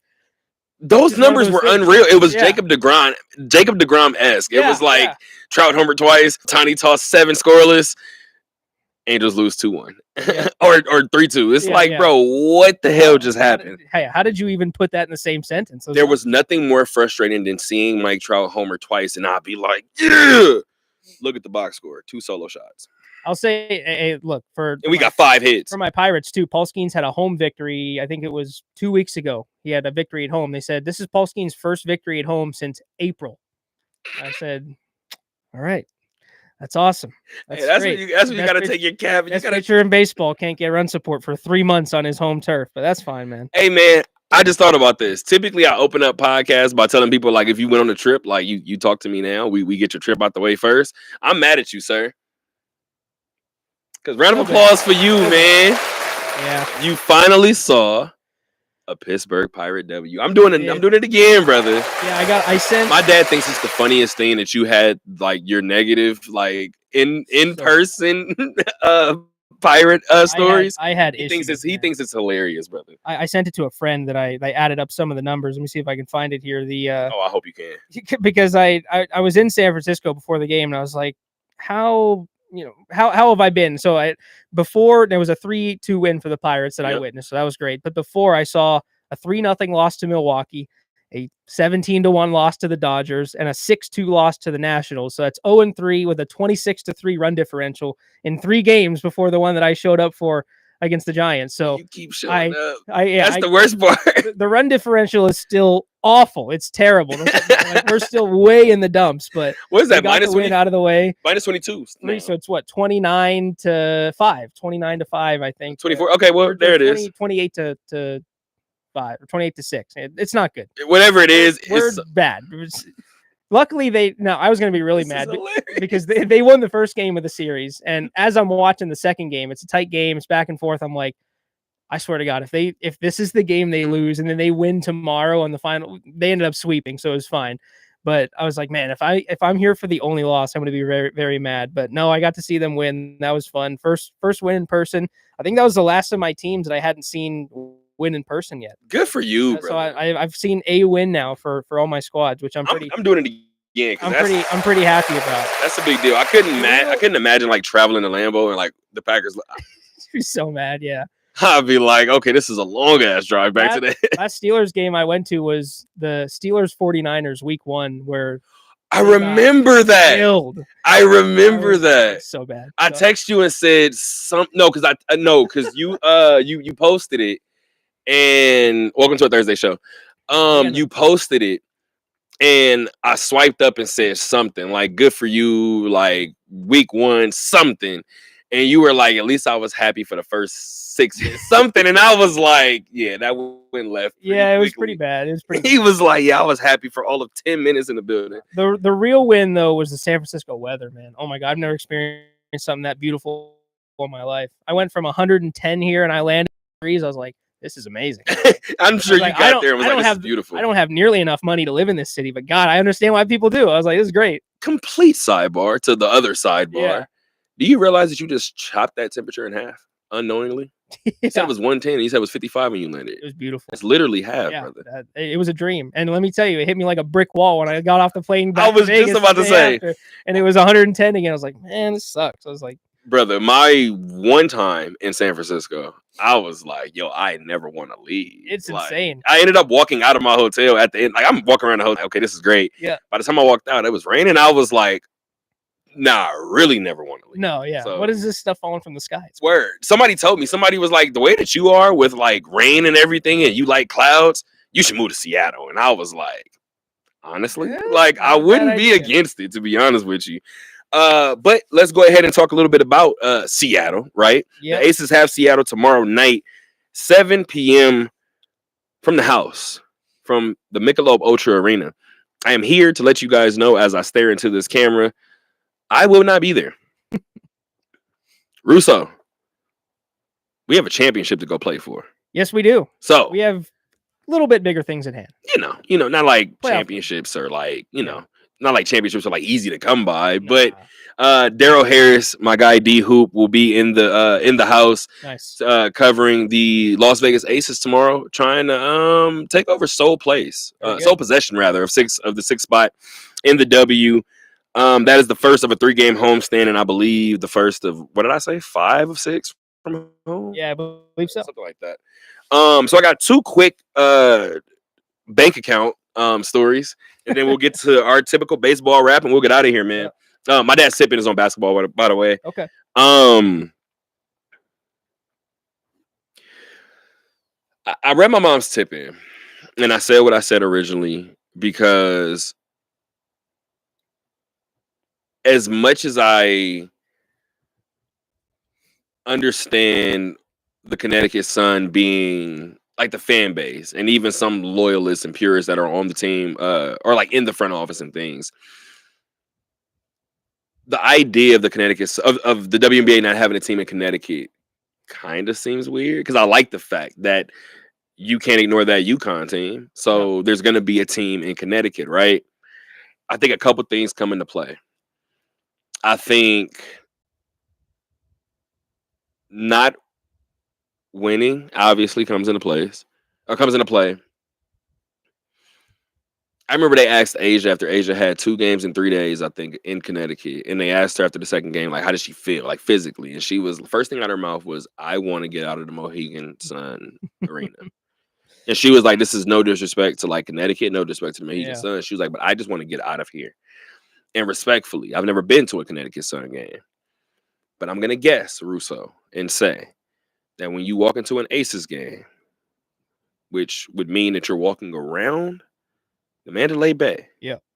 I'm gonna guess that when you're walking around Mohegan Sun, it's not the same thing. No, I don't think so. And Just gonna go out on a whim. yeah, I think the vibes for the players would certainly be a little better if they're trying to move them to Boston. That's where the idea right now with the ownership change that is in flux a little bit. There's some issues there, but that's the idea.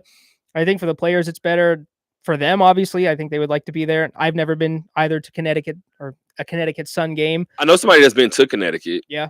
Not to a Connecticut. I have a good Sun friend from Connecticut, and he's a very big UConn fan. So shout out to my guy Joe. game. Would you not be if you were there?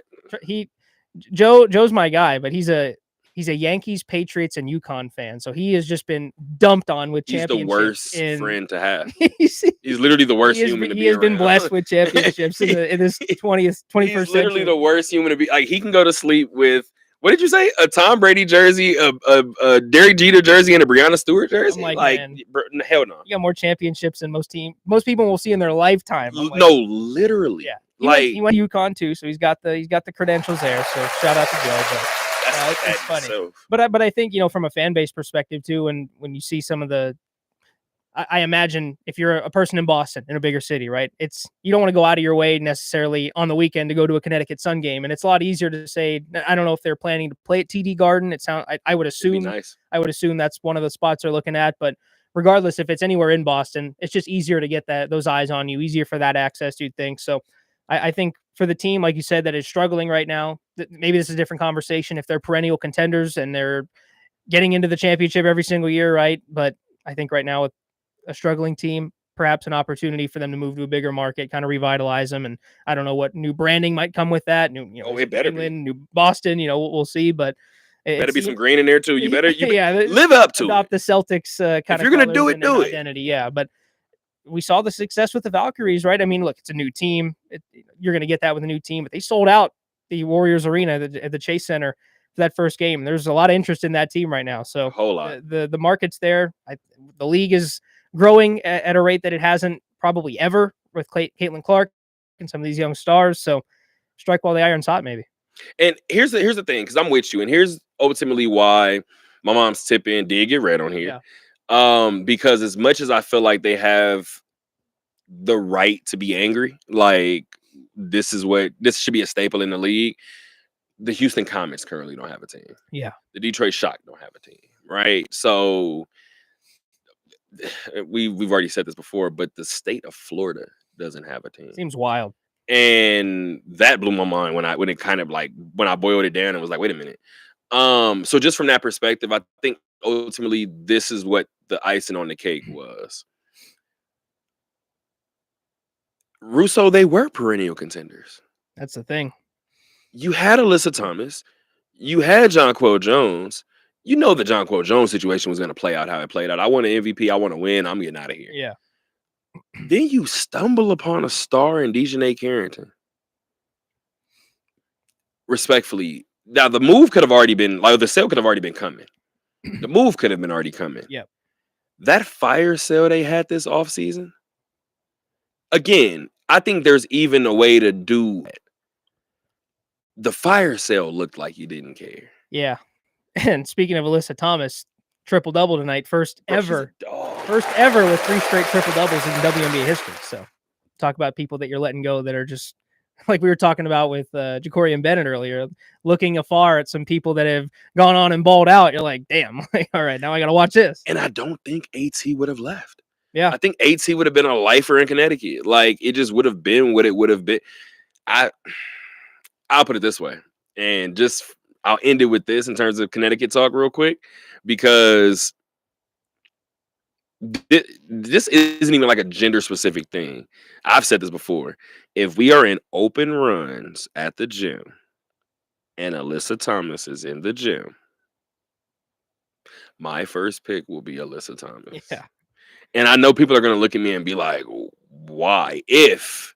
Not saying she can't hoop, but why if you have a guaranteed bucket out there? Why not if you have somebody that can go out there and can be your paint presence? Yeah. Why when you can go out there and get somebody to be your enforcer? Dog, because she might be all of it already. Yeah. I don't know. Like I'm just not sure. Like she might do it all for me. AT again. I think AT. I think Connecticut. I do. I still think John Quell. I think Connecticut. I do. So just from that perspective alone, it is going to be some getting used to. But as somebody who grew up watching the Lisa Leslie's and things of that nature, I'm a child watching that, right? My dad and my brother and my mom can look around and be like, dog, where the Detroit Shock at? Yeah. Like, where the Houston Comets at? And they have every right to do it. We're going to be that old person 10 to 15 years from now saying, remember the Connecticut Sun? Yeah. So it is what it is. I do think as the league grows, maybe something happens with like OKC and Seattle and they give them their history back. But I don't ultimately think it's a bad thing for every reason that you said a second ago. The Boston Celtics is on paper, and I'm not talking about like 20th century or since the calendar started. On paper, the most successful franchise in history resides in Boston. So just for the W, this is a good move. So I do like the move. I know there's some tears, there's some pain that comes with it, but I do like the move for a couple different reasons. Last thing before we get to baseball, I just want to highlight the fact because people make it seem like I'm like, especially being a small business, that I'm just like against the machine. I am against the machine when the machine is doing machine-like things. I also understand that the game is the game. Russo, I said I had 2 bank accounts to discuss. Yeah. Kind of know where I'm going with this. I actually don't. I'm curious to see where this heads. Brother, so while everybody in the world is speaking about the Shannon Sharpe situation, and everybody is like, Shannon Sharpe missed out on $100 million from ESPN, right? Have you seen what ESPN has quietly done? You guys talk about that, and we're gonna go by NFL Network, which includes Red Zone. Oh yeah, by the way, one more thing. That little WrestleMania thing that you guys like so much, that little thing that they do, that thing. We're gonna air that on our station, along with all your other little PLEs. How often you guys doing? Once a month, twice a month? Yeah, whatever. Give me those 2. As a small business owner, brother, I'm watching both of those buys, and I'm sitting in my house, and I'm like, this is kind of the way you do it. Yeah. I hate to be that guy, but our attention was here.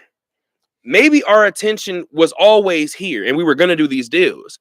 But if this is what the conversation is going to be, let me go ahead and steer the conversation this way. Yeah. Let me go ahead and buy this. Let me buy that. It reminds me of that Michael Jackson video. And this was the one tweet, I don't consider it viral, right? But the one tweet that kind of popped that I had, Michael Jackson was walking around the antique shop. And he was like, well, I want this one. Okay, well, what about that? Well, can you ship that? Okay, cool. Let me get 2 of those. He was walking. Somebody said something behind him. He was like, the sold sign means it's for me. All right. I said, okay. I said, well, I said, I don't know what to say. And that was my tweet. My tweet was like, the sold sign is for me might be the richest thing I've ever heard. Yeah, crazy. That's the wildest thing I've ever heard. If you see the sold sign, it's mine. Already taken care of. And that's kind of the way I feel about ESPN. ESPN was walking around and was like, WWE? Nah, we'll get it. What is that? How does it work? You want it? All right, we can get that too. Yeah, fine. I think they're just walking around like, let's just see what happens. Round of applause for ESPN. Yeah, I know people are gonna hate it, but hey, dog. And then here's the interesting thing too. Now, one more caveat, because I think I'm on it. Everybody keeps like the Shannon Sharpe situation. Shannon's gonna land on his feet. Shannon's gonna make probably $100 million somewhere else, not in this next deal, but he will make it eventually. ESPN keeps hearing people say, because I've even back down the past like 3 or 4 years, and people have always thought the way I've grown up. I'm sure you're the same way. Oh, you're going to be on ESPN one day. Yeah, but under my circumstances, like under my conditions. And here's the interesting thing, because that is Disney. And a lot of people have no interest to go there because it's Disney. I can't go there. I don't know if I can. Gilbert Arenas can't. no. Like, but I do think ESPN is understanding that. Yeah. So I think ESPN is buying other entities to where they can be like, you can't be on our ESPN's First Take, but we got this for you. Throw you on there. And that's what business is, dog. I'm sitting back as a business owner in awe. Everything they've done this week is the way that you do it. Yeah, I feel like ESPN's had a kind of a shift even since the Pat McAfee stuff and acquiring that, of just kind of completely changing up the way they do business and trying to just kind of put everything under their umbrella. And we see all the cuts that they make too. Like, a lot of people have been cut from ESPN. Some salaries have been shed. Some really good broadcasters and really good analysts that I think a lot of people like, myself included. But they're kind of putting everything under one umbrella. They've got the hockey rights now. They have all these basketball games on ESPN. They've got Monday Night Football still. They've got, like you said, with the wrestling now, they've dove into all kinds of stuff. And now they've just taken a chunk of NFL Network. They have NFL Network, while the NFL has taken a chunk of ESPN in return, a 10%. Did you see that? 10% equity in ESPN, which by the way, that's a whole other thing, right? Now we have ESPN Bet, and now the NFL owns 10% of ESPN, which has ESPN Bet, and I don't know. There's just a lot. There's just a lot there. That's all I'm saying. You know, it just. And look, when you talk about like guys like Adam Schefter sending tweets out, like they're doing agents work, right? We're all aware of that at this point. 100%. Like there's some wording there, and there's some coded language that agents are sending out through Adam Schefter. So you can't, believe everything from one side, from that end of it. But it does call into question some things, and they seem to have been pretty hands off with Pat McAfee until he's really prodded them and forced them into like, all right, like calm down a little bit, for you're threatening our CEO, like. But we'll see how hands off they get in terms of NFL stuff and calling the games. Like, I don't think it will affect. Like, I don't think Joe Buck and Troy Aikman are going to have a problem. Yeah, right. Like, or I don't think for most people they're going to have a problem. But when it comes down to some of that analysis, do people hold their tongue a little bit? Well, what's the policy there? It is a little weird. I'll say that it does feel a little weird. So here's the interesting thing too, and it could be a good thing, right? Because we've seen ESPN have topics about race, and with all due respect, we've seen NFL programming run from it. Yeah. So if it's not a guy like my OG Steve Weish drawing attention to these political issues in football, I don't know if they get discussed. You know what I mean? Yeah. So just from that perspective, I do like because as much as we're talking about ESPN as Disney, we just said an avenue that they might provide the NFL Network that they do allow. Yeah. Right now, you can't get up there and be rambunctious like myself or Gil, for instance, but maybe we can discuss race topics a little more openly and freely on the NFL Network, because the NFL is not directly owning us, right? Yeah. However, I do have this to say. There's a lot of people who ask me what my goal is for this media company. I know what my goal is, right? Most businesses in general, the win is when you sell. And most people sit back and be like, well, why would you sell? Why would you sell? Oh, you think people just sell for money? Oh, you're missing it. Lots of resources to be had out there as well. So many. So when I sat back and I'm like, the NFL bought NFL Net, or the ESPN bought NFL, I'm sitting back and I'm not gonna lie, I'm befuddled. I'm like in the bar and I'm like, something don't make sense.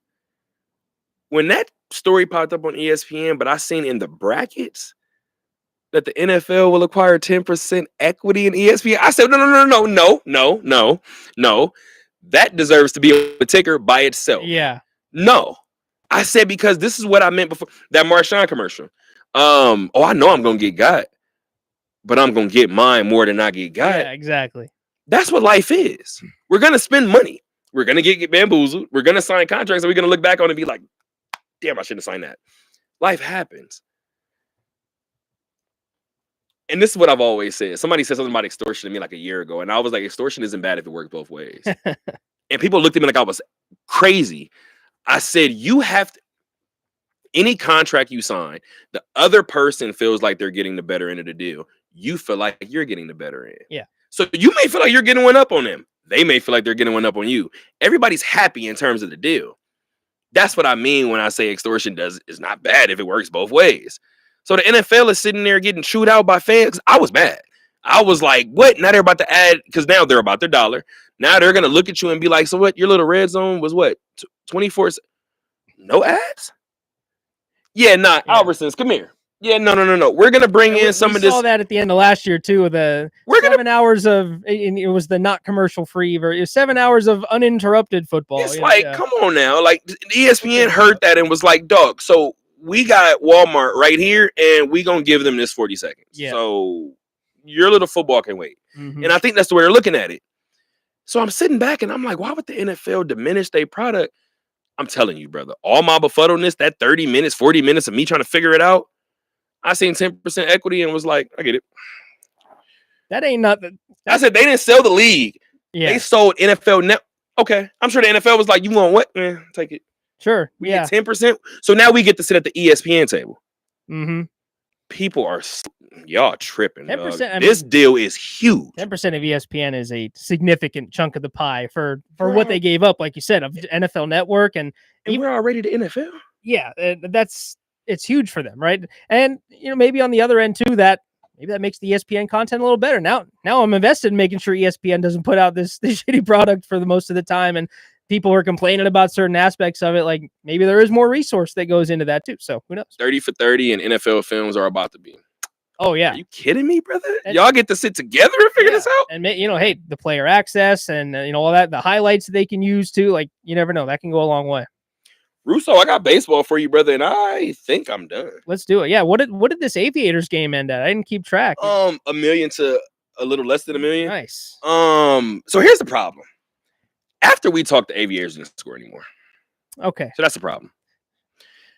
The Salt Lake Bees scored the last 6 runs of the Okay. night. Yeah. They won 15-12. Okay. I sense that's where we were going. So not a good look tonight for the Aviators, right? As a matter of fact, Aaron Brooks, veteran Aaron Brooks, went 4 in the third tonight, gave up 9 runs on 8 hits, did strike out 3, did walk 2. Pardon. The issue is that he gave up 3 long balls. As a whole, almost said UNLV. As a whole, Las Vegas gave up 5 home runs in the loss. This is what's so interesting about minor league baseball, right? 29 combined hits, 27 combined runs. Nick Martini hit a grand slam. Shane McGuire hit his first home run. Junior Perez hit his 3rd home run in 4 games. All of these different stats, and the Aviators lose after scoring 12 runs. Yeah. Minor league baseball for you, brother. I mean, you could say Major League Baseball too. My team had a 9-0 lead last week and lost 16-17. So who knows? Anything's possible in the majors or the minors. You know what's funny? You have to come to my job again because I think you've been to the bar, but you have to come again because you have to come when Camille is there. Shout out to Camille. Let's go ahead and give Camille a round of applause. Camille's a Diamondback fan. Okay. And we literally just go back and forth about how bad our teams are. just complain. It's the worst, bro. Yeah. So like I'll walk in and I'll be like, how was your night? And she'll be like, lost 8-1. How was your night? Now I'll be like, lost 11-2. Yeah. How was your night? win. Like it just is what it is, right? I think you should come join those conversations. I hate to be that guy, but I mean, I think you guys are like probably kind of staying afloat right now. I'm just going to be an anchor that drags you down further and further. Like Pirates won 7-0 today, so I'll that's a nice little surprise. But there's struggles right now in Pirates land, deep struggles. Here's the thing though, and this is where we'll get into this in a second, right? For the past 2 seasons, this is why I wouldn't talk about the Aviators. For the past 2 seasons, the Aviators have had a level of, let me stop covering them off. The Aviators have had a level of youthful talent that lets you believe that this team is headed in the right direction, right? For now, the bottom half of baseball is so bad that Justin Russo, I can't put a finger on it. I don't know why. I don't know. You know what's funny? And this is because I just said earlier about preseason football, right? Bad basketball pisses me off. Like, bad basketball will really make me, like, I start coaching both teams. Like, I'll be like, dog, get to the corner, come off the ball. Get a timeout going here, yeah. I'm just like, I get irritated quickly. Yeah. Football, I think bad football is almost impossible to watch because you need everybody doing their job. So if you got 5 guys on the field not doing their job, this whole play is shit. Yeah. Bad baseball to me looks comical. there's so much bad baseball going around that I think people aren't talking about. They're talking about the end result. Like Yeah. the Rockies went 9-23 this month. That's 32 games, by the way. Got a doubleheader somewhere in there. So I'm not mad at people talking about the overall story. Okay, they went 9 and whatever this month. Great. We have to bring more attention to bad baseball being played. Like, I don't even think that's a manager thing, dog. No. Like, I don't know what it is, though. Like, that's a preparation thing. So maybe it ultimately is a manager thing, but it's like, this is, I can't tell you what it looks like sometimes, brother. It looked like, with all due respect, it looked like some of our middle school football players when we sent them out there to play basketball for the first time. Yeah, you guys sure you know what you're doing? You wait a minute. You said you played what position? Why are you up here then? Can you throw? And that's kind of where I'm at with Yeah. it, right? Like, I'm watching some of these guys on some of these teams. Again, I've watched the Angels for years. And the past year and a half, the Angels have started to kind of, when they called Joe Adele up and kept him, maybe that was smart. But the Angels are slowly starting to trickle out of that level of that level of or not even level, but that basement of obscurity. Yeah. They're slowly trying to crawl out of it, because how do you change that in baseball? You got to have things that are important. That's why I was so pissed at the A's for trading Mason Miller. Because if you have a shortstop, if you have a catcher, if you have a center fielder, if you have a back end closer, if you got an ace, you got something. Like, you got something to start Win some with. games. You got something to start with. And they traded their back end bullpen guy. And I lost my mind. Bro, I'm dead ass. I lost my mind because I was like, you traded Nick Allen last year, and that was your prospect for shortstop. And now you're trading your back. You're hustling backwards. And that's kind of where we're at. And I don't know how I got on this rant about bad baseball, because it's not, minor league baseball is minor league baseball. Yeah. It's not based on this. The sad part, I think, and why I'm venting so much is because I'm looking at these guys in minor league baseball almost looking more disciplined than the bottom half of Major League Baseball. And that bothers me, dog. I mean, I just pulled up the numbers from 2 recent series too that kind of exemplify that. The Blue Jays and the Rockies. And we want to make fun of the Rockies. Blue Jays had a 3-game sweep of the Rockies. They had 63 hits in 3 games. That was the most in a 3-game sweep since 1900, according to ESPN. And even before that, leading into August, end of July into August, Milwaukee swept Washington. They had 56 hits in 3 games. They had 25 hits in one of those games. And the final scores were just ridiculous. I mean, you look at the Brewers series, it was 16-9, 8-2, and 14 against the Nationals. And then you look at the series for the Blue Jays that they just played against the Rockies, 15-1, 10-4, and 20-1, the 3 games. And I looked at that 20-1 game. They scored 10 runs in the 8th and 9th innings of that game alone.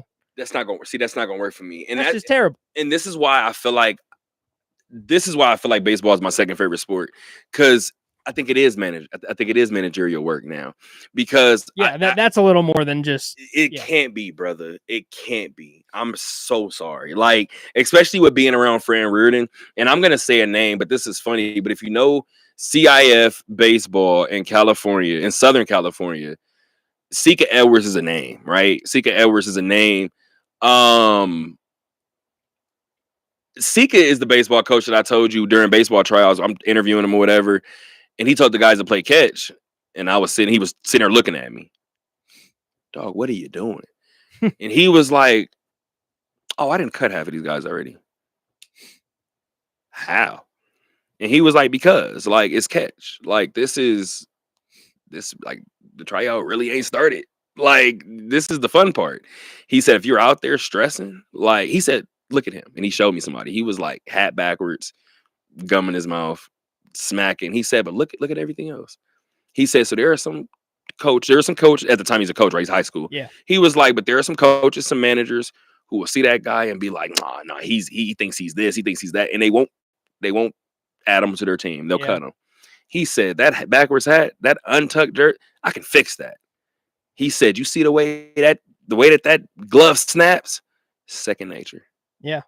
Not teaching that. Doesn't have a care in the world. I'm not teaching it, brother. Yeah. When he told me that, I was like, By the way, you know I'm recording, right? Like everybody can, but it blew my mind. Yeah. What the hell is happening at these spring trainings, brother? There's no way. Not to sound like that. What pisses me off more than that, I'm watching 6 straight hits, a parade of hits, and then they go to the dugout, and the manager is leaning on it. I couldn't be the owner. Got an I've answer? watched games from the president's suite Yeah. with Don Logan. I've watched back-to-back hits. Don will be like, "Yeah, T, and we gonna do the." It's frustrating for everybody. Yeah, and we're gonna do. I'm like, Yeah. Don, did you just malfunction? Like, did you just short circuit for a second? He sees back-to-back hits, and he's like, "Make it." And he's got the pieces in place. What are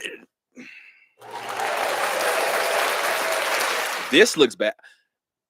I'm wholeheartedly convinced. This is gonna sound bad, but and the Aviators just had a terrible July. Yeah.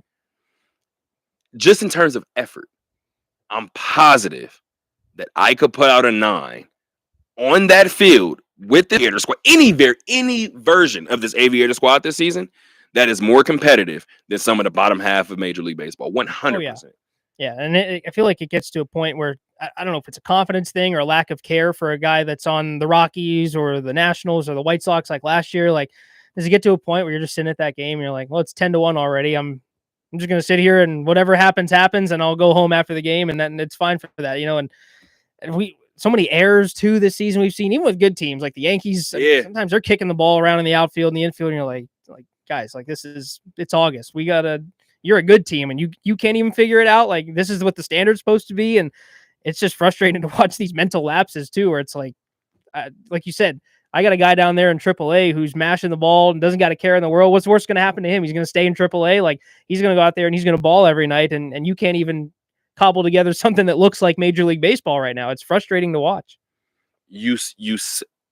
That was beautiful. Whatever you just said about this is what my young guy down in AAA is doing, and you can't even resemble a Major League Baseball player right now.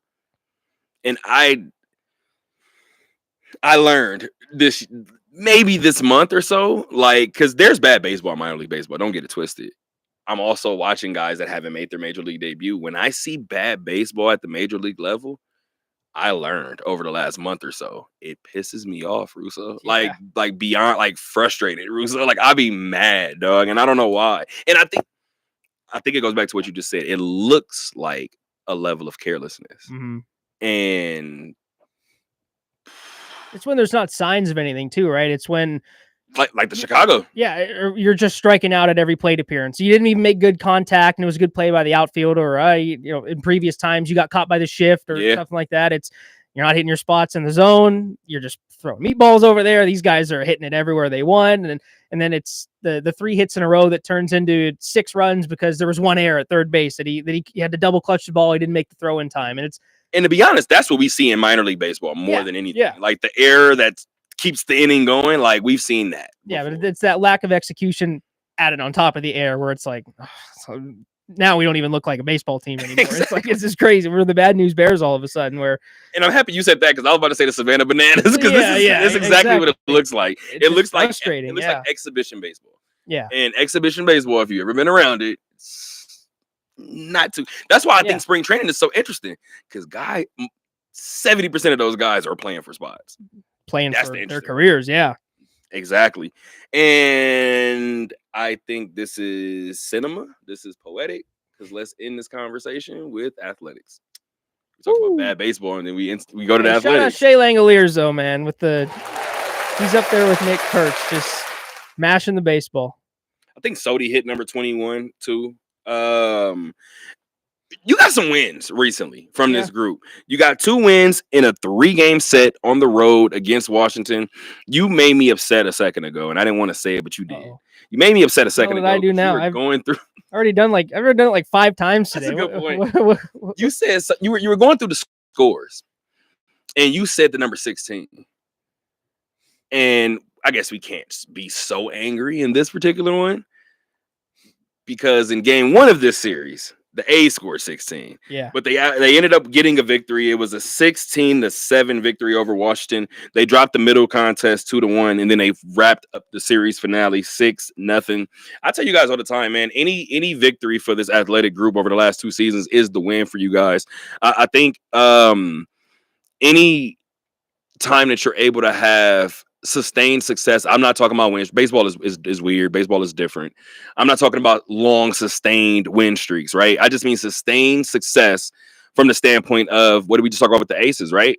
3 wins in their last five games, and then you have another stretch 2 games after that where you have 4 wins in your next 5 games. And again, we haven't had a long win streak yet in anything that I'm saying, but you have clusters of wins. And by the way, this was my complete sidebar from earlier with Kevin Guy, and now you know where I'm going.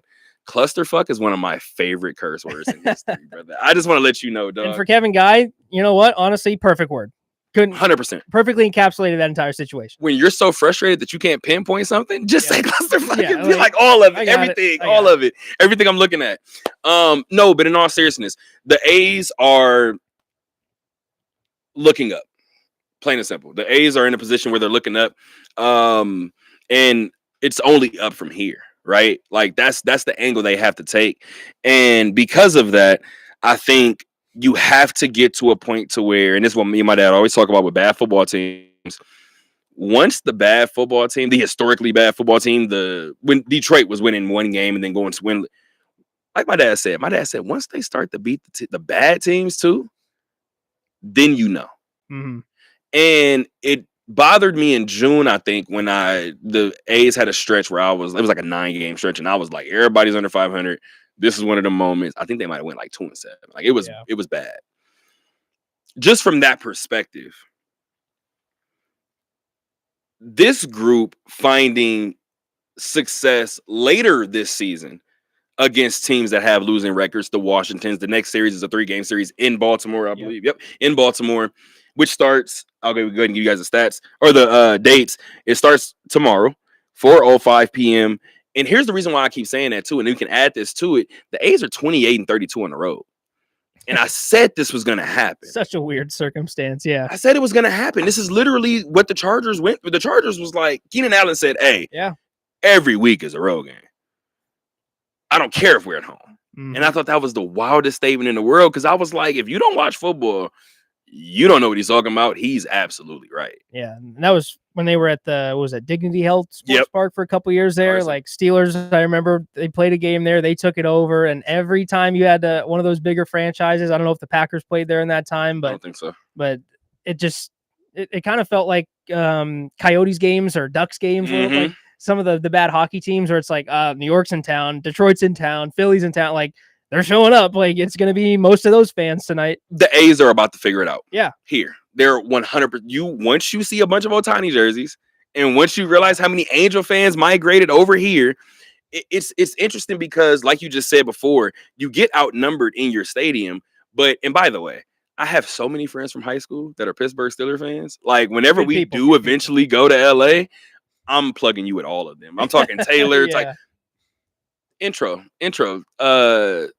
Taekwon, my friend from high school, does the intro for the radio show. Nice. He is a Pittsburgh Steelers fan. If you surround yourself with good people, good things happen. You know, apparently, because every time I meet somebody that's decent, I'll be like, "Oh, by the way, what's your football team?" Too late. Damn it. No, but in all seriousness, I think now, I said it before, it went from be happy you're alive type thing with the Oakland A's to, whoa, that was scary. Sorry, guys. With the A's to, let's see if you can win 70 games, right? Now to, you got some pieces in place. Maybe you'll be able to build here. Maybe you'll be able to build here. You still got something in the minor league system, right?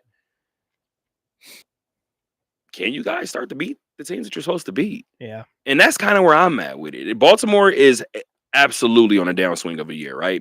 My guy, Alex Wright, Alex Wright, who is a Baltimore Orioles fan, he's like, hey, this is a down year for us. So just from that perspective, you have 2 victories on the road against Washington, and now you're headed to a Baltimore situation where I expect you to do the same thing. And that's the thing, right? I said 2 or 3 years ago, you don't want expectations on this group. you can't stay there forever. Gotta be signs of life at some point. Baseball has way too much turnover for a team to be down more than 3 years. Yeah, and looking at, like you said, with the bad baseball being played, and then where that line is for the wild card, they're 11 games out of a wild card spot. Like that's not bad for August. That's not bad for a team of the A's caliber that has struggled to this point in the season. Like when you talk about improvements for next year and where you can tweak things, that's a couple more series wins, and you're in the mix with all those teams fighting for a wild card spot right now. And look, it's tough because there are 6 or 7 teams fighting for that spot that are still on the outside looking in. It's not going to be easy. It's going to be compact there, but you're not far away from getting yourself into the mix with a couple more players, right? So that's where it becomes like, all right, can we start this now? Can we start to beat these teams, like you said now, like the Baltimores? Can we show a little signs of life? And then when we plug in some of these guys and maybe a few more pieces from the Aviators or a couple guys from free agency that we can sign, then can we make a run at this? And maybe can we buy at a deadline in 2-3 years time? Can we add some more pieces and try to make a run in the AL? Like that's the turnaround you want to look for. And I couldn't have said it any better myself. You actually put a perfect bow on this. I will admit this to you. I started the show stuttering. I'm ending the show stuttering. Yeah, full circle. I will admit this to you. And you look down so you didn't see me flip you off. That's hilarious. That's good. You you guys all saw it though. Camera was on you. So. Yeah, 100%. Life is great. Now I'm flipping you off and they can't see because I damn it. Yeah. Now I'm like, now I gotta go flip it around. Yeah. But one thing that you did mention that I will admit I wasn't even looking at. I didn't even sniff the wild card standings. Yeah. And now that you told me that, it does make things a little more. It does make things a little more possible, right? Yeah. They're 51-66 overall. They are still last in the AL West. One thing I'm going to continue to talk about, they are 5 games behind the Angels for the next spot. They're 9.5 games behind Texas for the spot up above them. I got my dad's tip in, and we'll get out of here. Before we do anything too crazy, Russo, I thank you, brother. We officially went 2 hours today after starting 20 minutes late we figured for the Raider game. So we made it a point to still go 2 hours. So as much as I'm thanking Russo, hopefully you guys thank Russo as well for not only being here on a Thursday night and going a full 2 hours post game, but doing so after joining us by phone on Monday too. Yeah. So I appreciate you, brother. On the eve of our playoff game tomorrow at Lee's Family Forum too. Brother, I didn't even think about, but I'm super geeked. The building is going to be what it is. Yeah. I think the building should be where it is, and I think we're going to get what we want. In terms of the turnout. Yeah. Let's get to my dad's tip in and we'll get out of here. My dad says since we like the last one so much in terms of the baseball records, he got some basketball records. Okay. So he said, we're talking playoffs, so let's do this one. Yeah. And I think I might just leave it with this one. Camera's on you. Sorry, my bad. Most consecutive free throws missed to begin a playoff game. Ooh. Oh, God. Is this a player or a team? Player. Oh, that's even worse. And now that I'm looking at it, I'm like, oh, this is tough.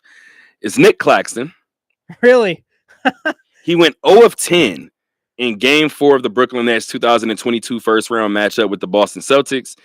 Nick Claxton he broke the previous record held by NBA legend Shaquille O'Neal. Yeah, I was going to say, I was expecting something further back. I wasn't thinking it was going to be 2022. Okay. And Shaq went 0 for 8 in 2006. So along the route to a championship, he went 0 for 6.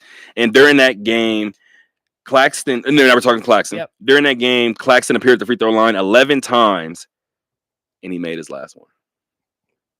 It's the only one that they needed, right? I mean, what was the final score of that game? That is a great point. Yeah, well, I'll look up the game real quick. What's the Game 4, 2022, Boston and Nets.